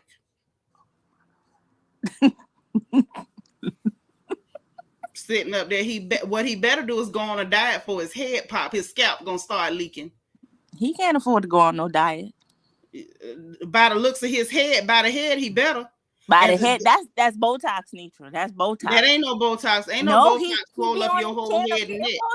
Botox. You believe him? Because I don't. I know better. I've seen he gives whatever place gives him. I don't care if he get Botox. That ain't swole up your entire head. That Negro head looked like Shane Mosley after he got out the ring with Mayweather that time. Do you think he has that thing that the cat lady got going on, getting them free injections, so that way? No, that ain't no injection. That is not no injection. That's a disorder. That Negro whole head is swole. Who the hell getting shots in the top of their scalp? His whole head is swole. His neck is swole. His body he's deformed. He is deformed, but he can't. You know what? Let me go and pull this back up. I was trying to resist the urge.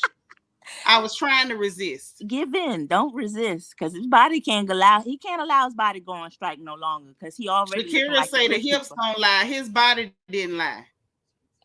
No, he looked a mess, but I thought he was on. It was giving substance. I was like, it's either NA or AA. Let me tell you something. I am from Florida. I am from the drug capital of the South. Ain't a drug alive shrink your body and leave your head. Nah, bump that. Tanisha, he looks under the influence right there. When you say he had the body of an 11-year-old, listen, what I'm trying to tell you, baby. Look at him. He got and he done stole somebody's nephew's Star Wars pajamas with them teenage arms. I thought I was seeing things at first. His arms is really little, like a Muppet. And then when you look at the size of that head and neck, his cheeks all swollen out, like somebody done stung him with 1,000 killer bees. And then his shoulders all narrow. His head is half the size of his shoulders. Look at that head. That don't look real. They're like one of them people that's like paraplegic or something. His body done just completely atrophied, and head is the only thing still working. Wait, y'all remember that cartoon Futurama? Yeah, look at them puppet on. Look at that arm. Oh my god, girl! All I can see is images of y'all don't get Elmo. Grover. That's that head from the side. That ain't no goddamn Botox. What Botox swell up your whole head? And I was over there looking like Peter. Y'all remember that cartoon Futurama? How they had them heads? No, listen, y'all. No. Do y'all remember that cartoon Futurama that used to come on Comedy Central? How they would have them heads in the room and they just latch them onto a body? That's what that look like. That don't look real. And he up there throwing that head back. If that head had came detached and rolled across that floor, honey, it looked like it'd come off. And I was mad with Al. Not so much that Al's laughing, but did you guys hear what Al said after it? Because you had Claudia defending the girl, and Al had the nerve to say, "Well, we don't like it when you lie or you insult our intelligence. You lie, you play in our face." And I'm looking at Al like, Al, I really do enjoy Al's commentary for the most part when I do watch the show, but I haven't watched in probably 6 months or more. But I'm looking at him saying, sir, you were married to Star Jones, Star the Attorney Jones, a very accomplished Black woman, lying all the while about your sexuality. You're the last person to talk about credibility and playing in people's face. Like we didn't know you was gay. Every time he opened his mouth, looked like a whole bunch of dicks are just gonna fall out. And you got the nerve when we don't like people playing. That is none of our business. That girl is pregnant. But this is the thing: the nerve of him to say you don't like people lying, but you lying about liking coochie. That's one of the biggest lies you can tell. Exactly. It's the fact that he's still saying he's bi. Like bi where? Girl, By the sex. By is that what we mean? B-U-Y the sex? I will buy you. I will buy him a drink so he can get over himself and quit lying. You don't want nothing to do with a woman sitting up there. Every time you see him, he got on that same pink lip gloss with his legs pinched together real tight. Who the hell are you fooling? By what? What woman is you going to attract? Can we please tell the truth and shame the devil? You only attract Star because she was going through some desperation. Mm. Ain't no normal red-blooded heterosexual right-thinking woman looking at Al and thinking nothing but maybe he could be her shopping buddy. And his lip gloss and his highlighter. Yeah, his lip gloss is popping.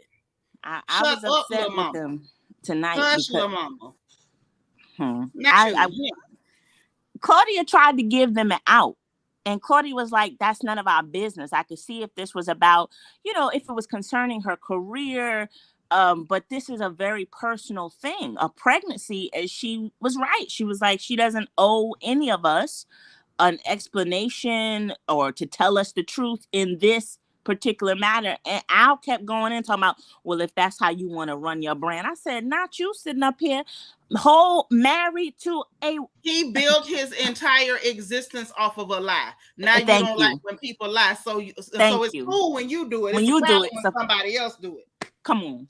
The hell up out of here. First of all, Claudia was not the right one to deal with them because she don't like Black women her goddamn self. There was not a Black woman in the house. There was not a Black woman in the house to set that Negro and that piece of a pissy Negro straight. Somebody had said Claudia has made problematic and colorist comments. She's very problematic. She's very colorist, and she's very anti-Black woman with them bosom hooks she called feet. Yes, she is. Her disdain for Portia came very loud even off the show, hence why Ricky Smiley allegedly let her go because of the things she was doing behind the scenes.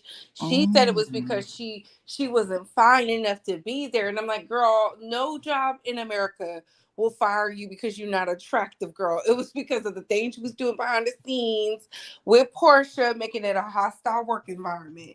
But she's used to being fired. I mean, she got fired off the easiest job on the planet, working for Jamie Foxx. Girl, she was fired. You know what, Couture Bay? I don't know if you was here the other day, but I told y'all Claudia got a firing spirit on her. Everywhere she get fired. Housewives of Atlanta, one season, fired. Ricky Smiley, fired. Jamie Foxx, fired. Everywhere, fired. She got a spirit of firing on her. Child. if she go volunteer at the soup kitchen, they're gonna fire her by Friday. I did not know that. I didn't know. I'd heard she was colorist, but she on the show at least, she comes off as an ally. She refers to herself as a Black woman, but I know she's biracial. And from what you guys are telling me, and she was making trouble with Portia, it's sounding like she's one of these biracials that's mad that that the whites don't consider her one of them. She said it on the show. She said something about like, I'm not accepted on the Italian side or something like that. Something to do with that. It's basically typical stuff. If I'm not accepted by them other people, y'all better accept me, but I really don't like you. So I'm going to say a lot of problematic stuff. And y'all just need to pretend like it's okay because I'm going to tell you I'm Black. And I'm going to tell you you're not. You're a biracial. No, ma'am. That's what you are. And at the end of the day, she probably was, vexed about being around Portia. Portia's a pretty girl. And Claudia's giving us Prince Charming. Come on. You know what? I know she showed up on one of them shows. Was it Queens? Cocktails with Queens? and she didn't have any makeup. I think none of them had makeup. And what was blowing me was that all the black women, the black women, were giving face. Okay, Selena, gorgeous. Vivica, even though she a little boop boop and nick and tuck, she was still everybody on there except for Claudia. I was like, what happened to Claudia's lips? Everybody but Prince Charming. You know what? You said the woman looked like, is she handsome, Shanitra? Just say that. She got a strong chin. That chin is strong. I think her and Natalie Nunn cousins. That chin strong. Oh my God, Shanitra. What? I'm sorry. You lucky ain't no reflection corner tonight. Kai, when you saw this though, because I know you advocate a lot for the dark-skinned Black woman, because I hear you on the panels a lot. Do you feel like my bad? Do you feel like when you heard it, like what was your emotion? Because I know you defend Candace and them a lot. So when I heard Funky or Funky.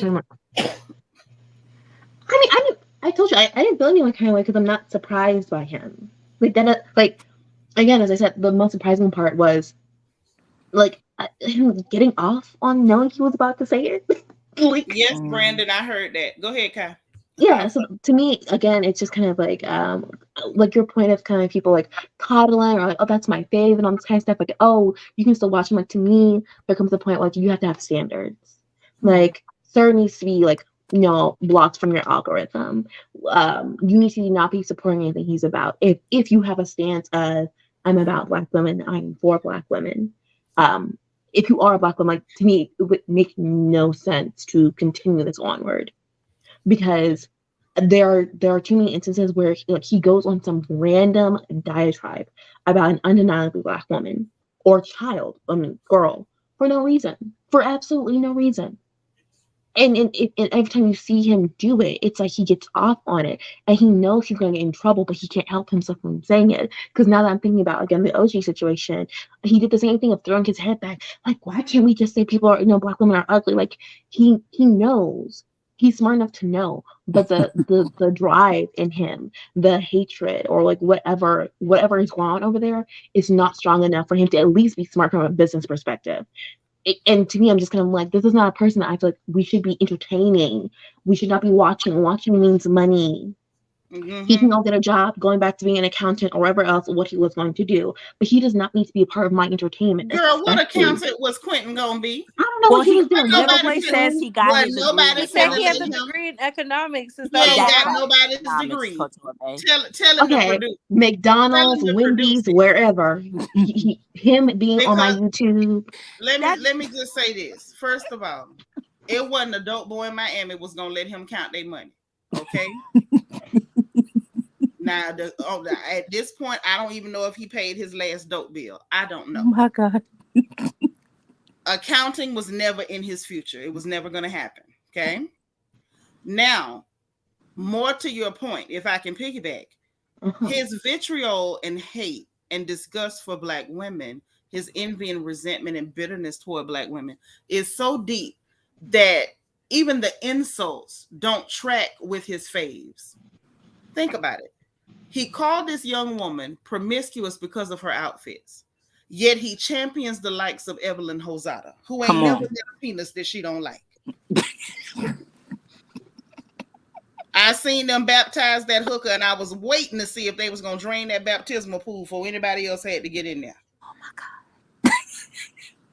Because I wouldn't have went in there behind her. If I'd have seen that hooker in line, I'd have said, nah, Rev, you got to do me first. But he would champion that sort of a whore, a filthy, vapid whore, who's flouncing around with a black hole at the top of her thighs, a chasm at the top of her thighs. But this young Black woman, you want to call her promiscuous due to outfits that she gets paid to wear, mind you. I mean, it doesn't even matter about her getting paid to wear it. Just let her live her life. Yeah, it's Like, her. It's how about it's her body. She has agency over over her own body. But how do you label her as promiscuous while championing the prime minister of whoremongering in America? Because Evelyn doesn't fit. She doesn't have the aesthetic, the And black aesthetic. there you go, baby. She's not a black woman, and she don't look black. Matter of fact, we never heard this heifer say Afro Latina till she got caught up because OG told everybody she was calling folks niggas. Mm-hmm. Then all of a sudden, this tramp went and got a spray tan and tried to wear a hair curl and came on the reunion talking about I'm Afro Latina for people to pull up her tweets where she clearly said I ain't black. mm-hmm. Then she Afro Latina going to get baptized and stuff, polluting the baptismal pool. I still ain't over that. You know, he says his brother is like certified 730, right? And he has some kind of guardianship over the brother. I wonder, because you know, everybody who look okay ain't okay upstairs. I'm not trying to be funny. No, you're right. You're Some right. people You're who right. are slow, Spot on. like, you know, you hear about them in the news. We all hear about them. They look okay, but they really not. They're slow. They have mental instabilities. Sometimes, you know, they're a bit challenged mentally. I wonder if he has a touch of what his brother has.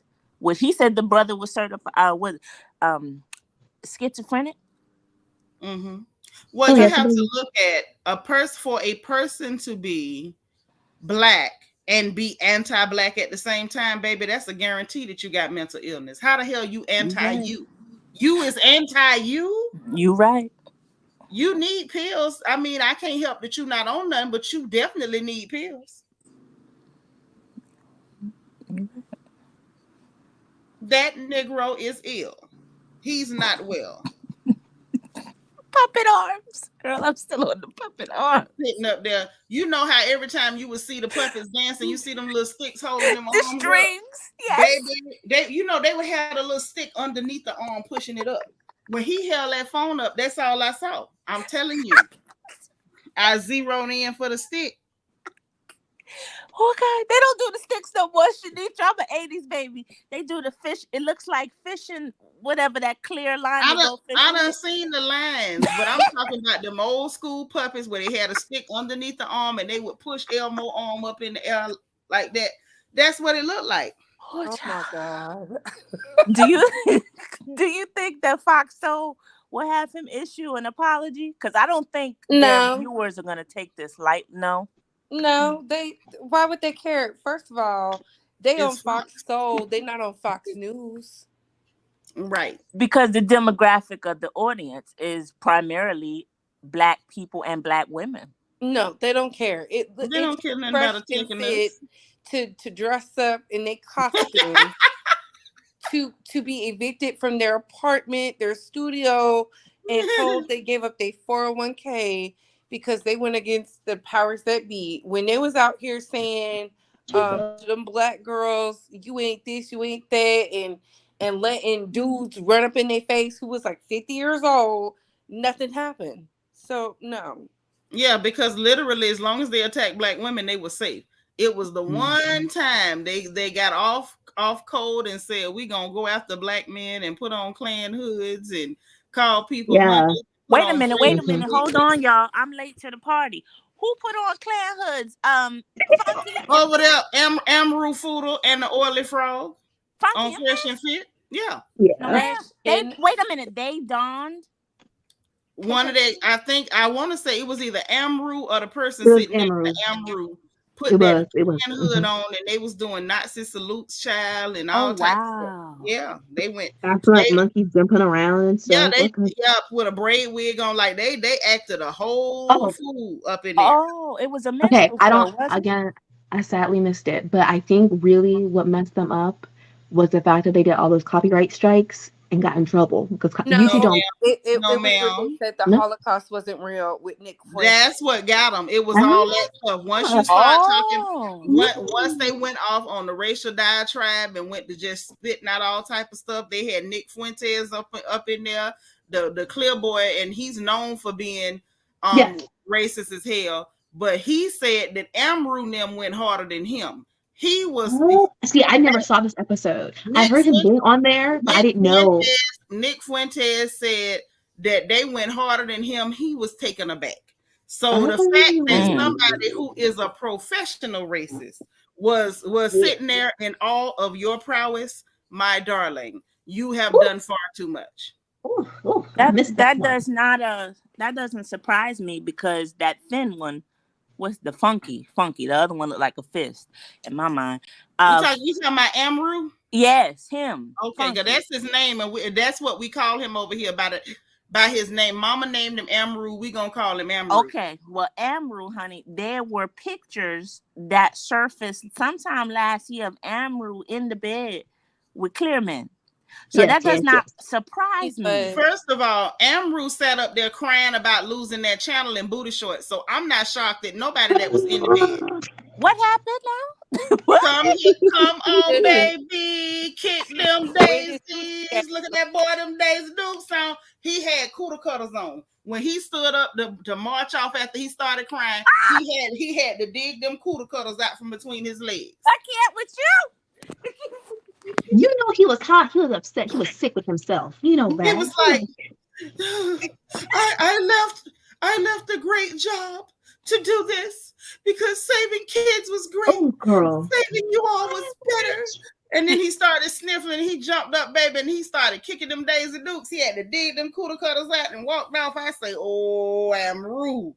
So they all want to be women. Seem like they all want a man. Yes. Okay, but you know that's why they do what they do, and that's why Jerry the Mouse, aka Academics, does what he does. Academic. Yeah. Or as Erykah Badu call him, Jerry the Mouse, honey, from the Mouse. She call him Jerry. But you know what I really want to call him? I really want to call, the Playtex people and get a bra for him because his titties are disturbing me. I'm tired of him walking around here without a training bra, a sports bra, something. He could put on a real tight, singlet, a wife beater, something, hold them breasts in place, put dusting powder under your titties. I'm tired of seeing them little sweat stains on his shirt. Under your titties. You supposed to dust. When your titties hang, you put dusting powder under your titties. Now, if he don't know how to deal with it, he need to lose weight or something. But you can't just be out here in the Big Girls Club because I'm the secretary of the Big Girls Club. You can't be out here in the Big Girls Club with pendulous breasts and you don't know how to keep them up. Now, I done already ran a clinic on how to clean booty when it's big because, that was after Lamar Odom said that girl booty smelled like earring bags. And I said that's probably because they never had that much booty and it's different techniques once the booty get big. Okay? But I don't feel like people like him are deserving of lessons of breast upkeep when all you have to do is either lose a little weight or buy some dusting powder. Agreed. Sweaty titties are not acceptable. We're not tolerating it. You know what? Need this to be his last year with sweaty titties. This is last year. He's on notice. But it's men like them. All of them, from Amru on down. Quentin's a little different because he's gay, but maybe I don't know. But they all are. They all are, right? But I personally think it's because men who look like them, especially academics, who can't, like, when they come into a little money, they know off top, like, if I didn't have this money and this fame, I couldn't get women in general. And I think that creates a disdain and a vitriol for women in general because they know if it was not for this money, I wouldn't be able to get these women. Let me tell y'all what's going on. Okay. This new set of men, everything born after 65, they want to be y'all. That's what this is about. They want to be y'all. Mm-hmm. And yes, Fifi, cornstarch under the titties would work for academic too. Little cornstarch will help him out. Johnson. Okay? Not the talc. Get your cornstarch. But they want to be y'all. That's the thing. They're so everything in that red pill section, everything in that what they call it, the manosphere section. Mm-hmm. Those are a bunch of men who want to be the new black woman. Y'all done made it look so good Y'all done made it look so glamorous and made it look so easy that they pissed off because they can't just join and be black women. They want to take over the space and tell you that they know how to be better black women than y'all. Everybody looking at the ones in the skirts. Them ain't the worst ones. The worst ones is the ones pretending like they heterosexual. Mm-hmm. They want that. Why do you think they constantly picking at y'all about your hair? Oh, if she wearing a perm, why she got a perm? If she wearing it natural, why she wearing it natural? If she got a one of them lace fronts y'all girls wear, why she wearing a wig? They mad because they want to come over here and show y'all how to be black women better than you. They want to be the new you. You're right about that, because I had y'all are successful. Black women are the most educated demographic in this little raggedy piss pot of a country. Come on, Goldman y'all Sachs. Opening more businesses, buying more homes. Y'all traveling, shopping, balling, doing all types of stuff. Even the ratchet girls is winning. Y'all making this thing look so good. They quitting good jobs to come over here just to attack y'all on social media because they can't even be relevant on social media without talking about y'all. A GS13 at that, like young and dumb ain't the word for that man. I'm just saying, I want y'all to really think about this thing analytically now. I've thought about it. They are losing on a global and like magnificent level. Like it's shocking awe. No, you're right. Because even the black girls with no education that can barely put a sentence together, y'all got Sexy Red out here in the aisles of the BET Awards screaming that her booty hole is brown. Yes. And she is eating. You got these Negroes that they writing whole thesis papers and comments on social media, but Sexy Red singing about the color of her booty hole is getting paid. Y'all done made being a black woman look so glamorous and fantastic. God darn it, we the new superheroes. And them niggas is mad. That's true. That is true, because wasn't there an article saying black men, as not all, of course, but as a whole, are costing the American government over $5 billion. You got Goldman Sachs throwing over $50 million to black women only as a demographic to build new businesses, because we are the front leading demographic opening businesses in this country. But here's the kicker. You got black women like myself who open our businesses off the muscle, off the sweat of our brow, the swivel of our hips, and straight hustle. Whether y'all like Kenya more or not, you got to take your hat off and throw it in the air like old boy in Montgomery. That heifer say she saved her money. She didn't get no investors. See, black women is showing out and cutting the hell up is what's going on. Period.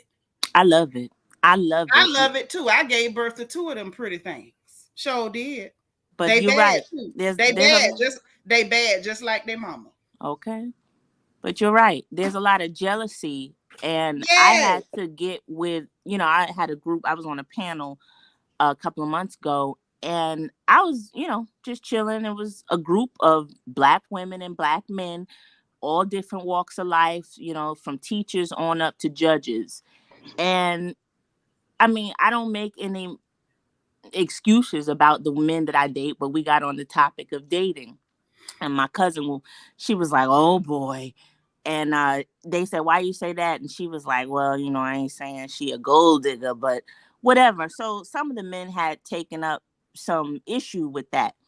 And I can always tell the ones who are insecure about what they do for a living, because why would you be concerned about what I do and my choices, as a woman?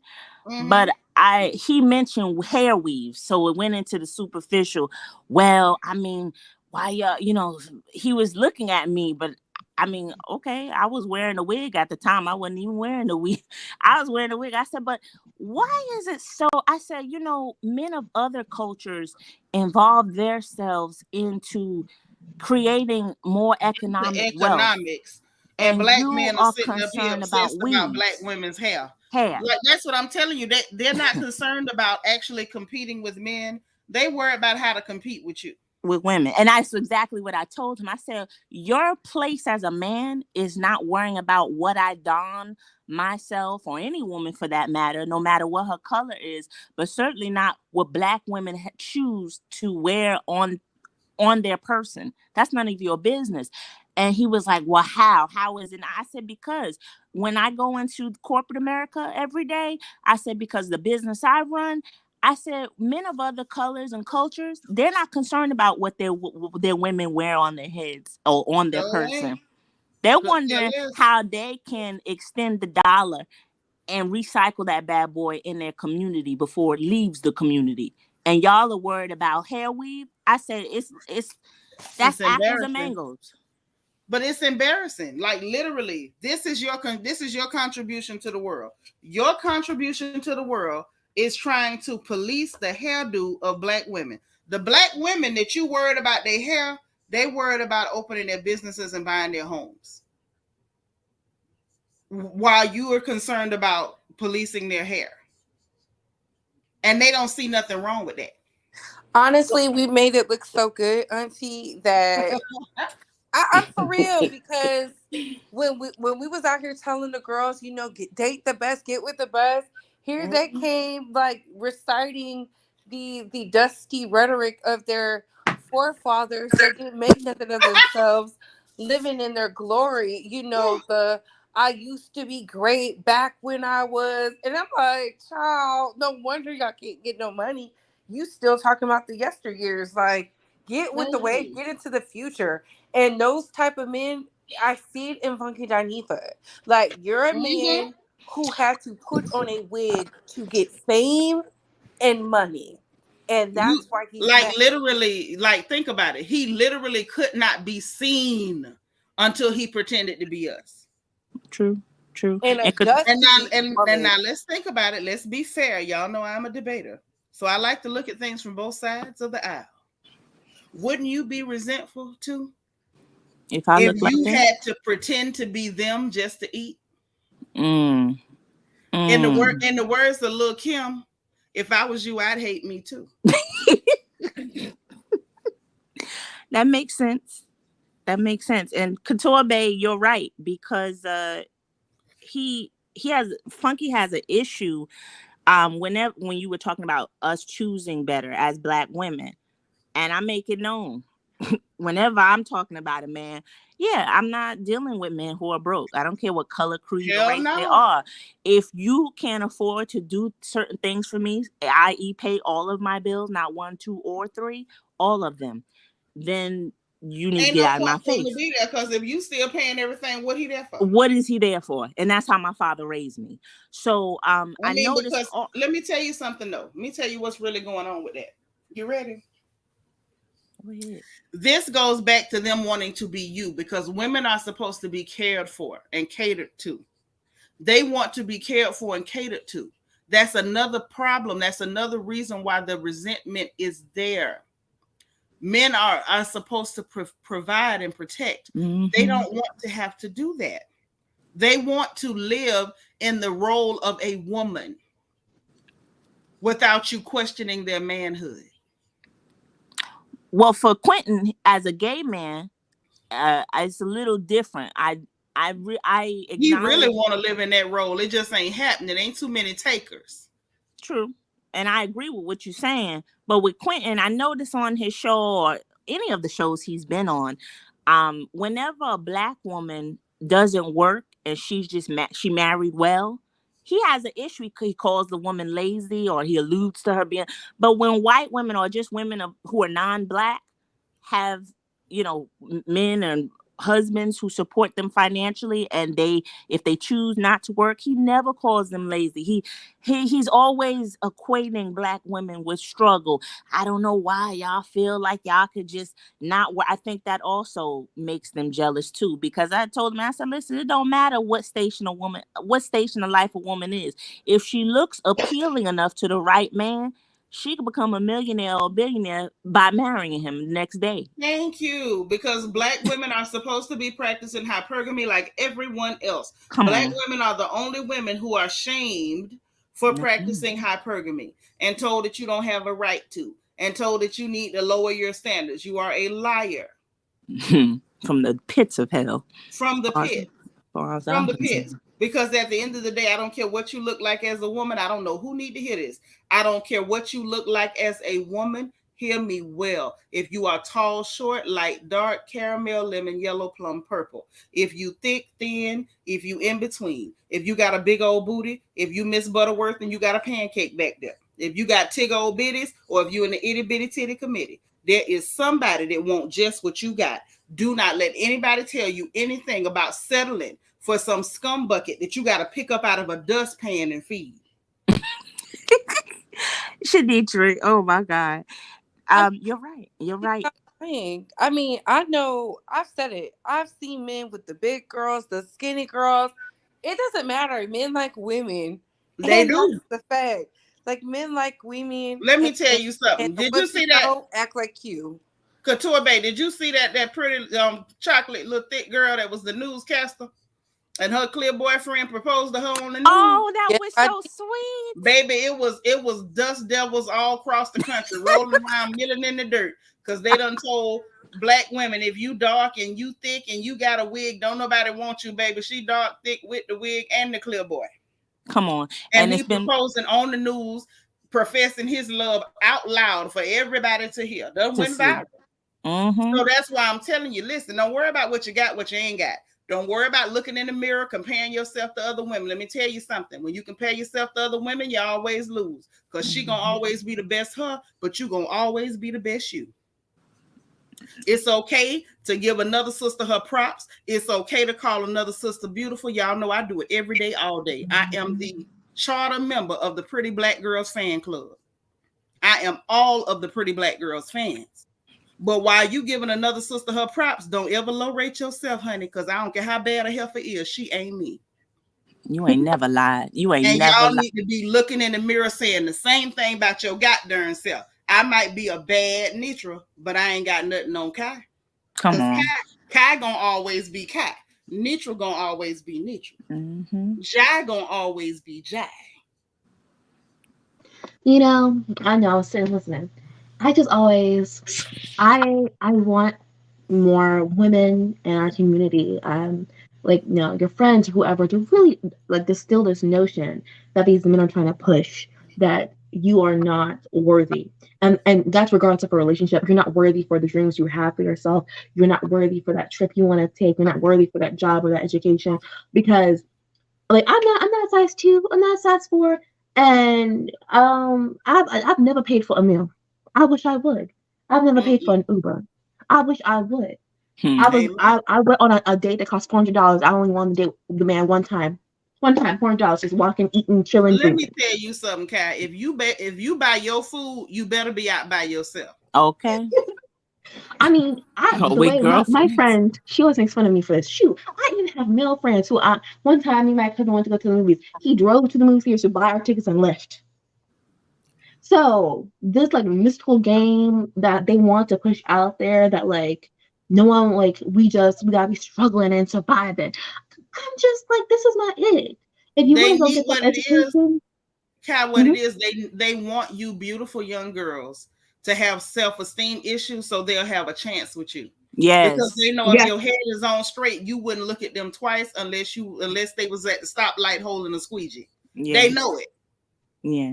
They need you to look at yourself and feel like you're somehow less than. They want you to look at yourself and say, well, I'm beautiful and I'm educated and I'm well-traveled and I'm cultured, but I'm not quite good enough. So let me give Leroy the bum a chance. No, ma'am.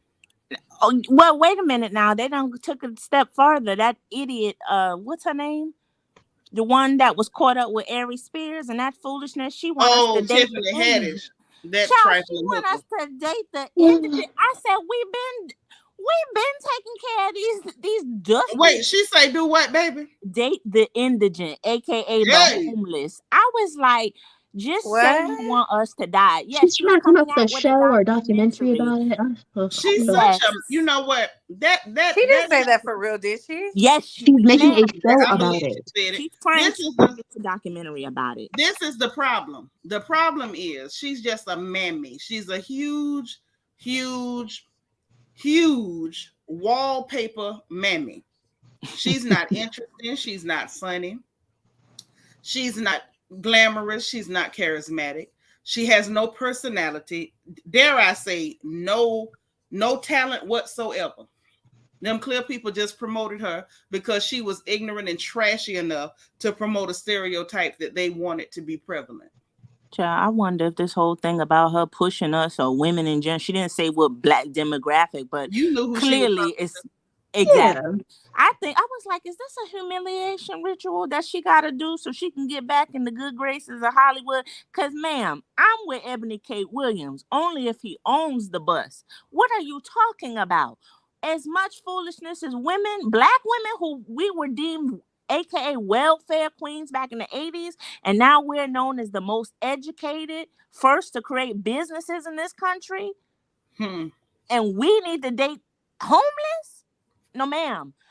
And it's just crazy when I hear this stuff. And, you know, as much as I travel around the world, what Shanitra said is true. I don't care what you look like as a black woman, especially if you go into some of these European countries, Them Italy, people want y'all. France. What? They will chase black women down the street. Bella, Bella. Christine, thank you for the super sticker. You know what? Let me tell y'all something. And that's not to say that I'm not one of those divester people. Because I don't necessarily believe in that either. Because now you look at Halle Berry paying child support. I could never. I really could never. I couldn't. I've never been, desperate enough to do such a thing. But I feel as though being here, because let's be clear, there's black folks all over the world. Mm-hmm. Black people are not restricted to the borders of the U.S. There's black men all over the globe. And there are black men who are not offended at your blackness. Oh, for sure. There are black men who are comfortable providing, and they're not sitting up waiting, talking about what you're going to bring to a table. I ain't never had an African man say that to me. They're too busy building houses and buying you the table. Okay. So I would hate to think that any of our younger black ladies are falling for this foolishness, because that's what it is. It's foolishness. No, I agree. I'm just saying, I'm an American black woman, and you're right. I've only heard that. What do you bring to the table over here? I had a friend of mine. Well, we're no longer friends. Also, a black American male. He was, he wanted to be a little bit more than friends, and I explained to him. I said, "Listen, I've known you for years. We were the same age, and he was very nice looking." I said, "But you're not where I would need you to be as a mate, a suitable mate." And he was like, "Well, what do you mean?" I said, "Look, we've been friends long enough. I know how you are. Thank you. Yeah, like I've known a few of them. Like, boy, I already know what you about. Absolutely not." Well, character-wise, he was fine, but he was a masseuse. And I'm up here running a business. I'm running. Jesus. Yeah, I was like, you living at home with your mama, and Jesus. I can't do it. So Lord, he had the nerve to say to me, he tried to pull a Jedi mind trick. And he said, "Well, what do you mean?" I said, "Well, I would like to be married one day. I would like to have children. And I want the option of not having to work outside of the house like my mother had." And she married a black woman. So I know what black men who are successful, what that looks like, who take care of their families. Me too. Because my mom ain't worked on the pie train. So okay. This Negro had the nerve to tell me, "Well, that's unrealistic." I said, "What's unrealistic?" He said, no, he was dead serious. And I could tell, I was like, what exactly about what I just said is unrealistic? He said, "Well, in today's day and age," this was over 10 years ago. He was like, "Today's day, you need two people working in the household." I was like, "No, you don't." He was like, "Yes, you do. How many people are stay-at-home mothers?" I was like, "In my neighborhood, there are lots of them." I said, "And my mother used to be one, and I will too be one." I said, I don't have any children yet, but I've been a stay-at-home girlfriend. So I've lived this life before." And you know what's funny? I stayed at home with my children. All of my children got like their first couple years with mama at home. They all got mama at home the first couple years. Now I was still young. So I had a bee in my bonnet. I wanted to be out there doing my own thing a little bit. But I never was in a position where if I don't work, my babies would starve. Like, that's just scary to me. I can't imagine why any woman would do that on purpose. A And lot what of them do. I know, but what I find interesting is that Black women will pay their own bills, buy homes, do everything, and they're doing it on their own. Okay, but the minute those dust devils enter the picture, it turns into it's not possible. He needs two incomes to run a home. But I've been running it with my one income. So why is it if you show up now we need two? So if I still have to work like a man, why are you here? Why are you here? Why are you here? Just like that man who paraded his wife on social media, was it a year ago or a couple of years ago? It was during the pandemic, I think. And he was so proud to say how she was 9 months pregnant with twins. High risk pregnancy. She was cooking and cleaning, working and going to school. I said, why did you marry him, ma'am? And she had the nerve to they got on live because she was taking up for him. He was getting a lot of flack. And she said, let me explain something. I was doing all of this before I met him. I was like, again, why? And after you met him, you still had to keep doing it. Exactly. So what was the purpose of marrying him? He's supposed to upgrade you, not you upgrade him. But a lot of these Black women, they have settled because this is what's available. And I'm just going to say, listen, the only Black men alive are not just the ones in America. Like they're everywhere, honey. You do not listen, learn a different language if you got to, but you don't have to do this. I already know.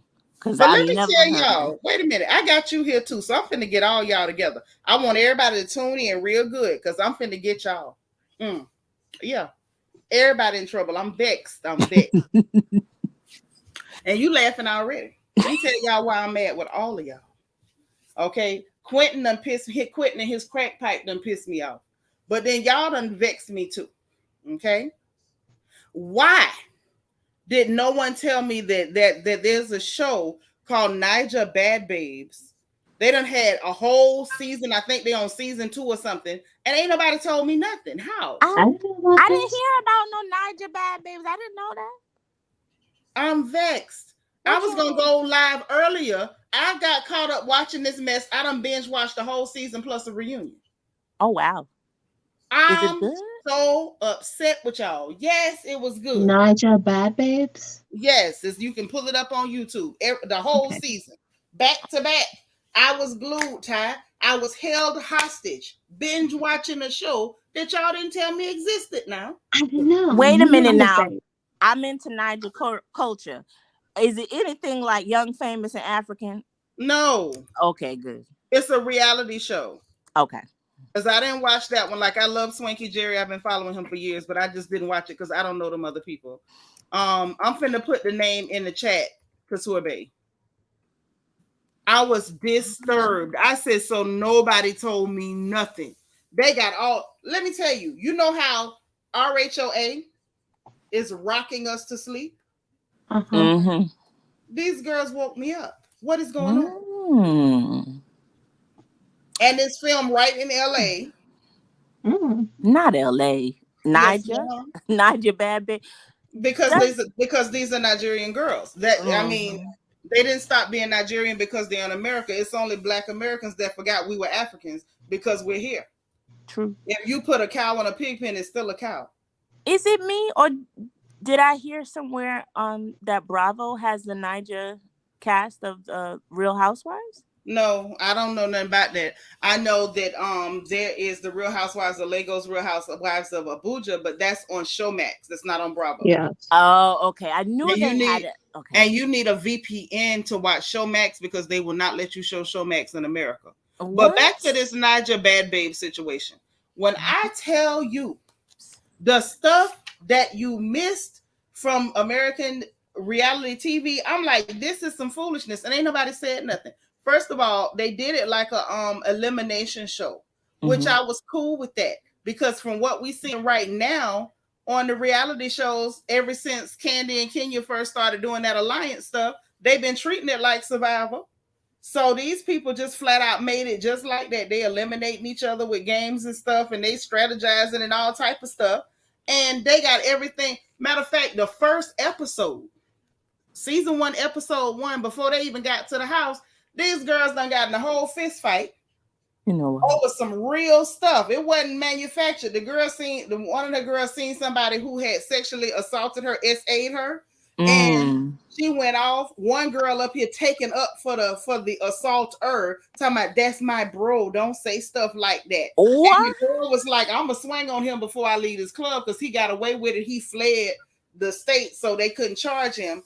And so he didn't get to go to jail for it. And she said she was gonna swing on him, and she did. When she let everybody have a good time first. When they said they was finna go, baby, little mama went marching her little tail over there, and I mean she stole off on Buddy like clack clack cow. Rightfully so. I say, ooh, you better get him, girl. I mean, she went in, she was duking him up, she was tearing him up. Then they took her outside, and she was like, the girl that was with her say, do you feel better? The girl Grace, the little Yoruba girl, she said, you feel better? She said, actually, I do. So they find everybody calming her down, like, girl, I'm glad you got it out your system. You know, everybody understood you had to get that off because of what he had done to her. Child, here come the apologist running out there. Why did you do that? You ain't had no right to get in that girl's face, honey. Little mama swung on her too. Good, because I was like, she need to be clapped on too. Baby, she popped her. She popped that hooker, tried to knock the blonde out of wig. I said, yes, sir, God. That's what I need. Baby, they was getting it in. Are they Yoruba only or Igbo? No, Igbo honey. And Yoruba? It's Igbo girls, Yoruba girls. Okay. Everybody is there, honey. Okay. And anyway, it's a lot of my sisters there, a lot of Igbo girls there. So they was getting it in. They was getting it in. So then they get on the Sprinter child heading to the house, and the apologist was sitting up there being phony. Well, I'm sorry, I shouldn't approach you. It was the wrong time, honey. And they gonna tell the girl she apologized to you, except she say no, because that hoe don't mean it, baby. And they was right back to tongue lashing and everything else. I say, ooh, y'all done left me out of something like this going on, and I didn't even know this show was on. Let me look this up. Naija Bad Babes. I already looked it up. I found it. And it's on YouTube? Yep. Okay, I'm gonna watch it. You gonna need to. Because I'm gonna mess around and have to review season 1. Because I had to binge watch the whole season. I done got everything. You got 2 sisters in there. They done had surgery, think they better than people. You got the little Edo girl. Her mom's Edo, but her dad is something other else. And she up in there with her little messy self. Girl, it's a trip. Oh wow! Is there any bleachers? I can't.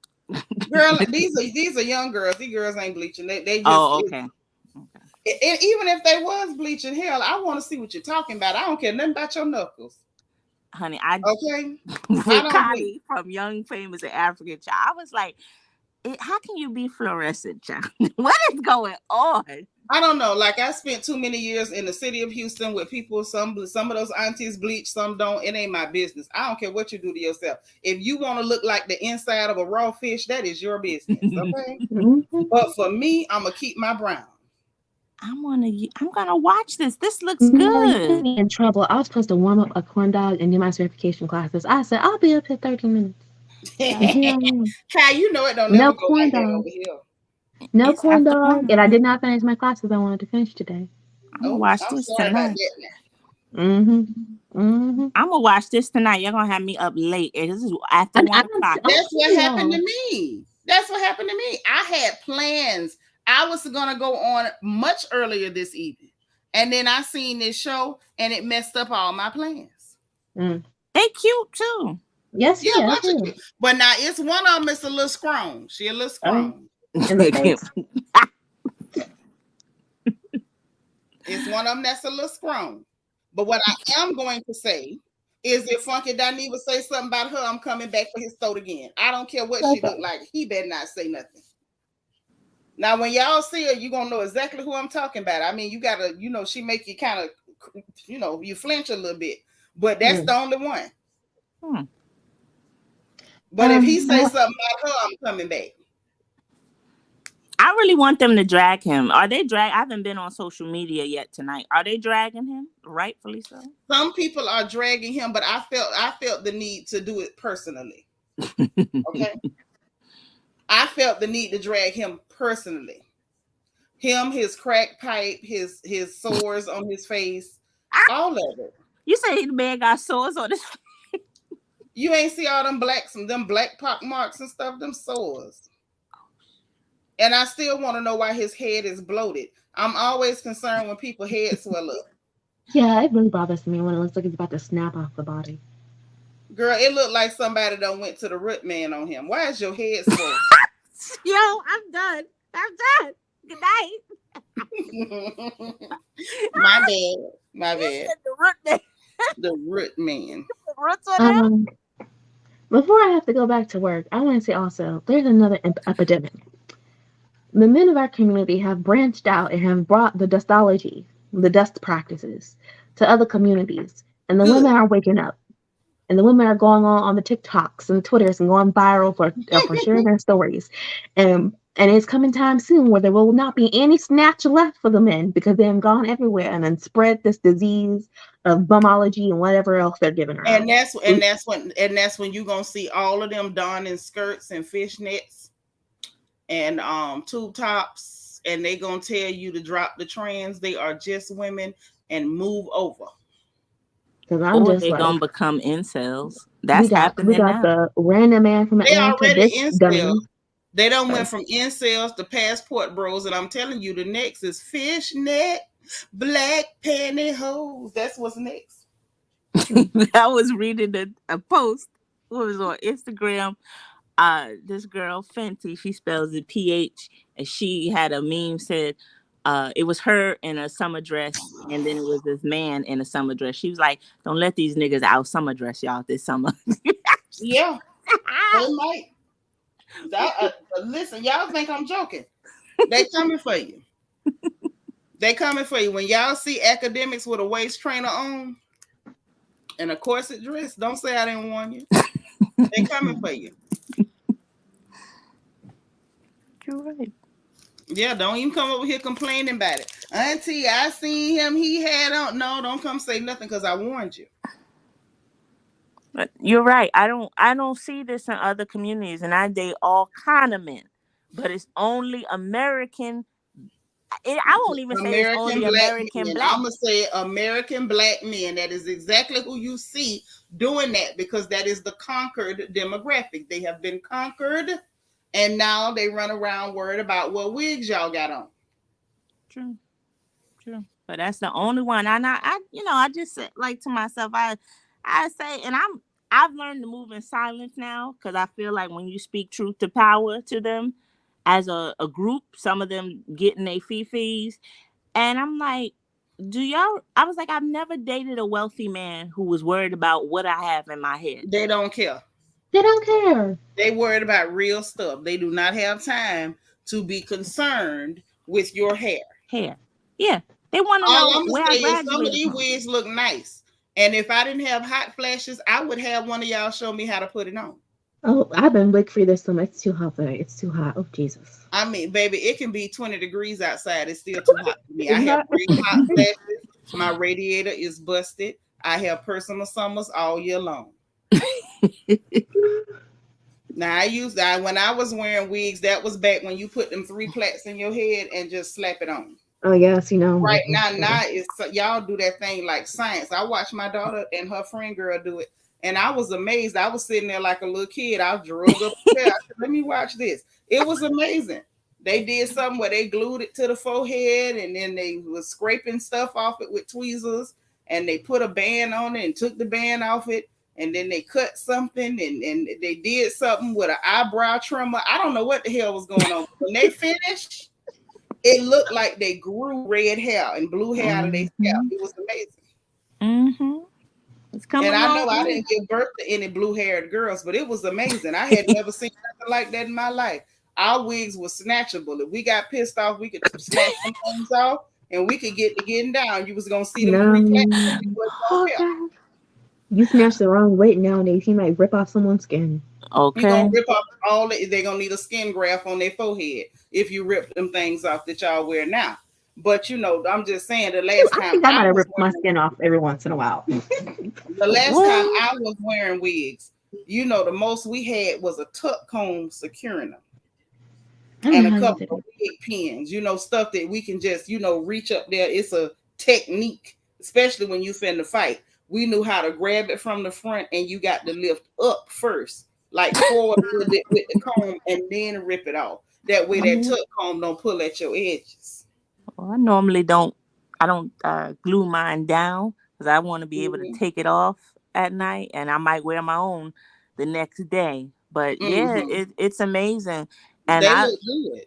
yeah, I had a man. I took my weave off in front of one guy. My fiance, and he said, "This is like hair art." I said, "Yeah." Because men who actually have things to worry about ain't got time to worry about your hair. No. And see, I don't know.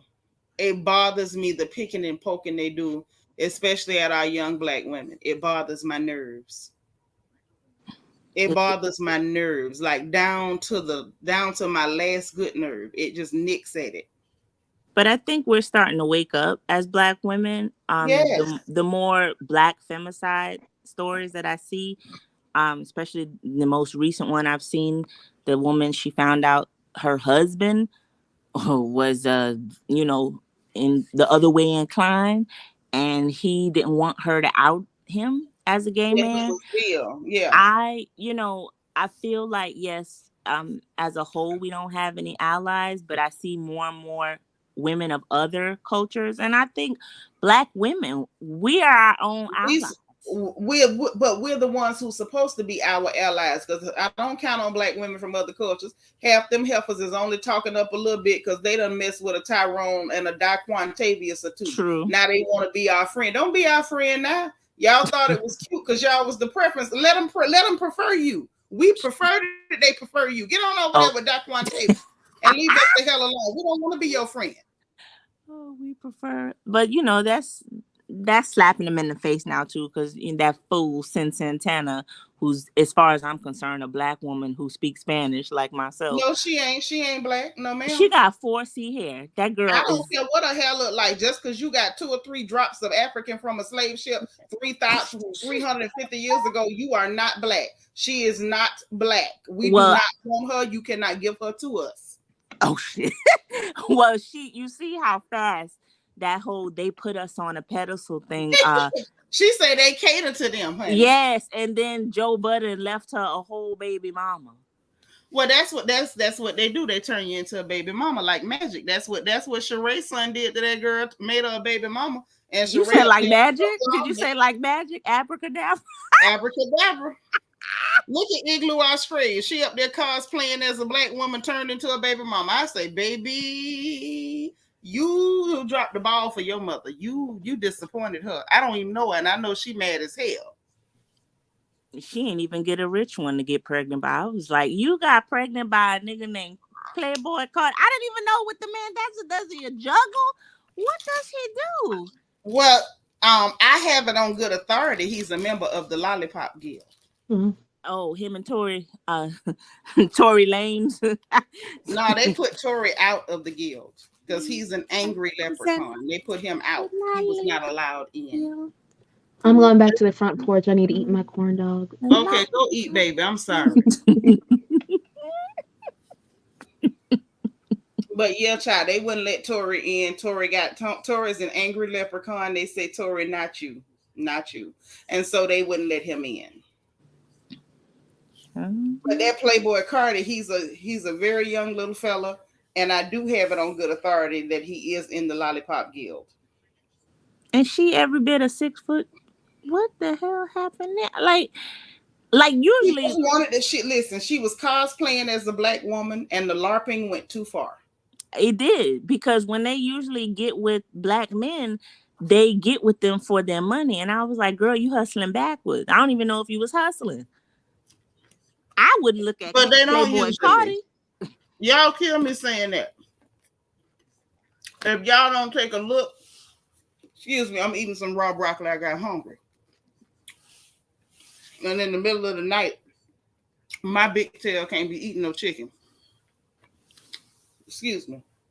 No problem. But when you look around, at the average situation with them and them clear girls. Them clear girls be giving them boys money.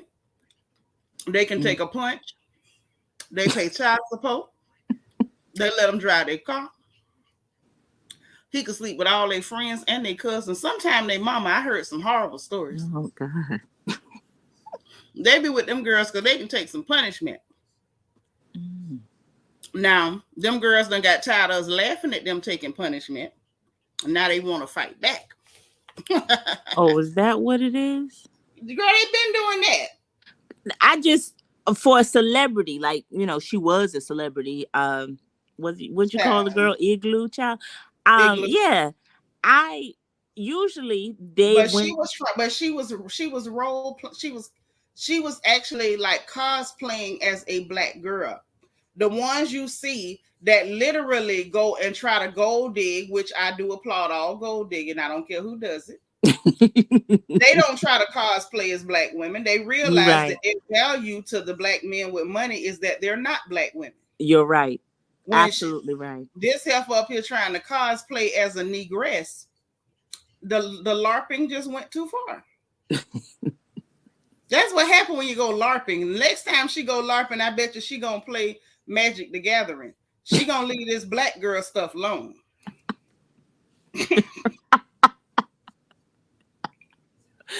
She better stick to Magic the Gathering.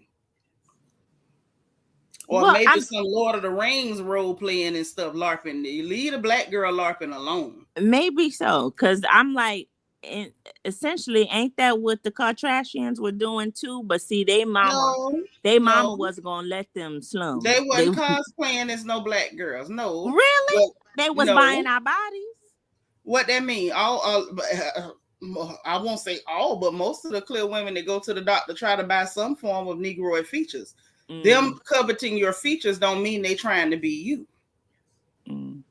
They were just trying to look like you. They didn't do no cosplaying. They wasn't out there trying to rap and say nigga. They wasn't trying to pull a Whoa Vicky. You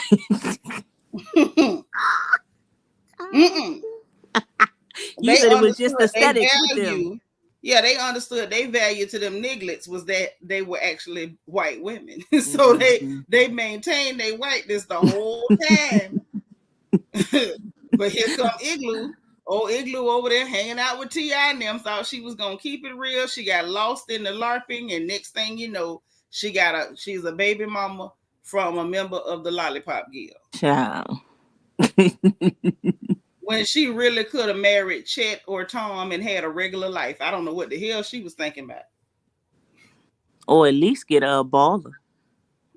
She could have married Chet, Tom, or Brad, had a normal life, honey. She'd have been somebody's wife, sitting on the settee instead of hanging out on social media writing letters to the judge for the likes of Tory Lanez. Okay. When I heard about that, I was like, ooh, we got enemies in plain sight. She played herself. She really did. And you know who else played himself? And I was a fan of his music. Mario. What Mario done did? I like Mario. What he? Well, nothing recent, but he's the one that sang that song. It's from a long time ago. You should let me love you. You know, I know Mario, but what did he do? He wrote a letter to the judge for Tory Lanez too. I was like, oh, you okay? I see you. Yeah, I mean, at the end of the day, we don't know who all didn't write a letter to the judge because we know right. We know most of these black Nick Noggs was up here supporting that midget. You right. And I was like, they were supporting him so hard. They were saying stupid stuff like Jay-Z did it. And I'm like, so Jay-Z, I did a demonstration, Jai. I don't know if you were here, but I said, now, if Jay-Z was midget tossing, then possibly he was guilty. And I demonstrated, I did like a reenactment to show y'all how it would have looked if Jay-Z had participated.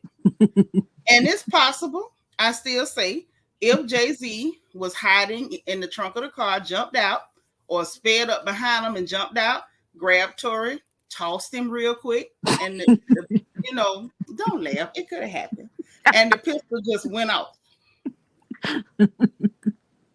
And I would urge Mr. Carter, if you have engaged in midget tossing, to come forward. You know, do the right thing. I feel like he's a stand-up guy. He would come clean. You know, Jay-Z do that. He was too busy making money and rightfully so, making it off of Meg. He would never endanger her because that's one of his cash cows.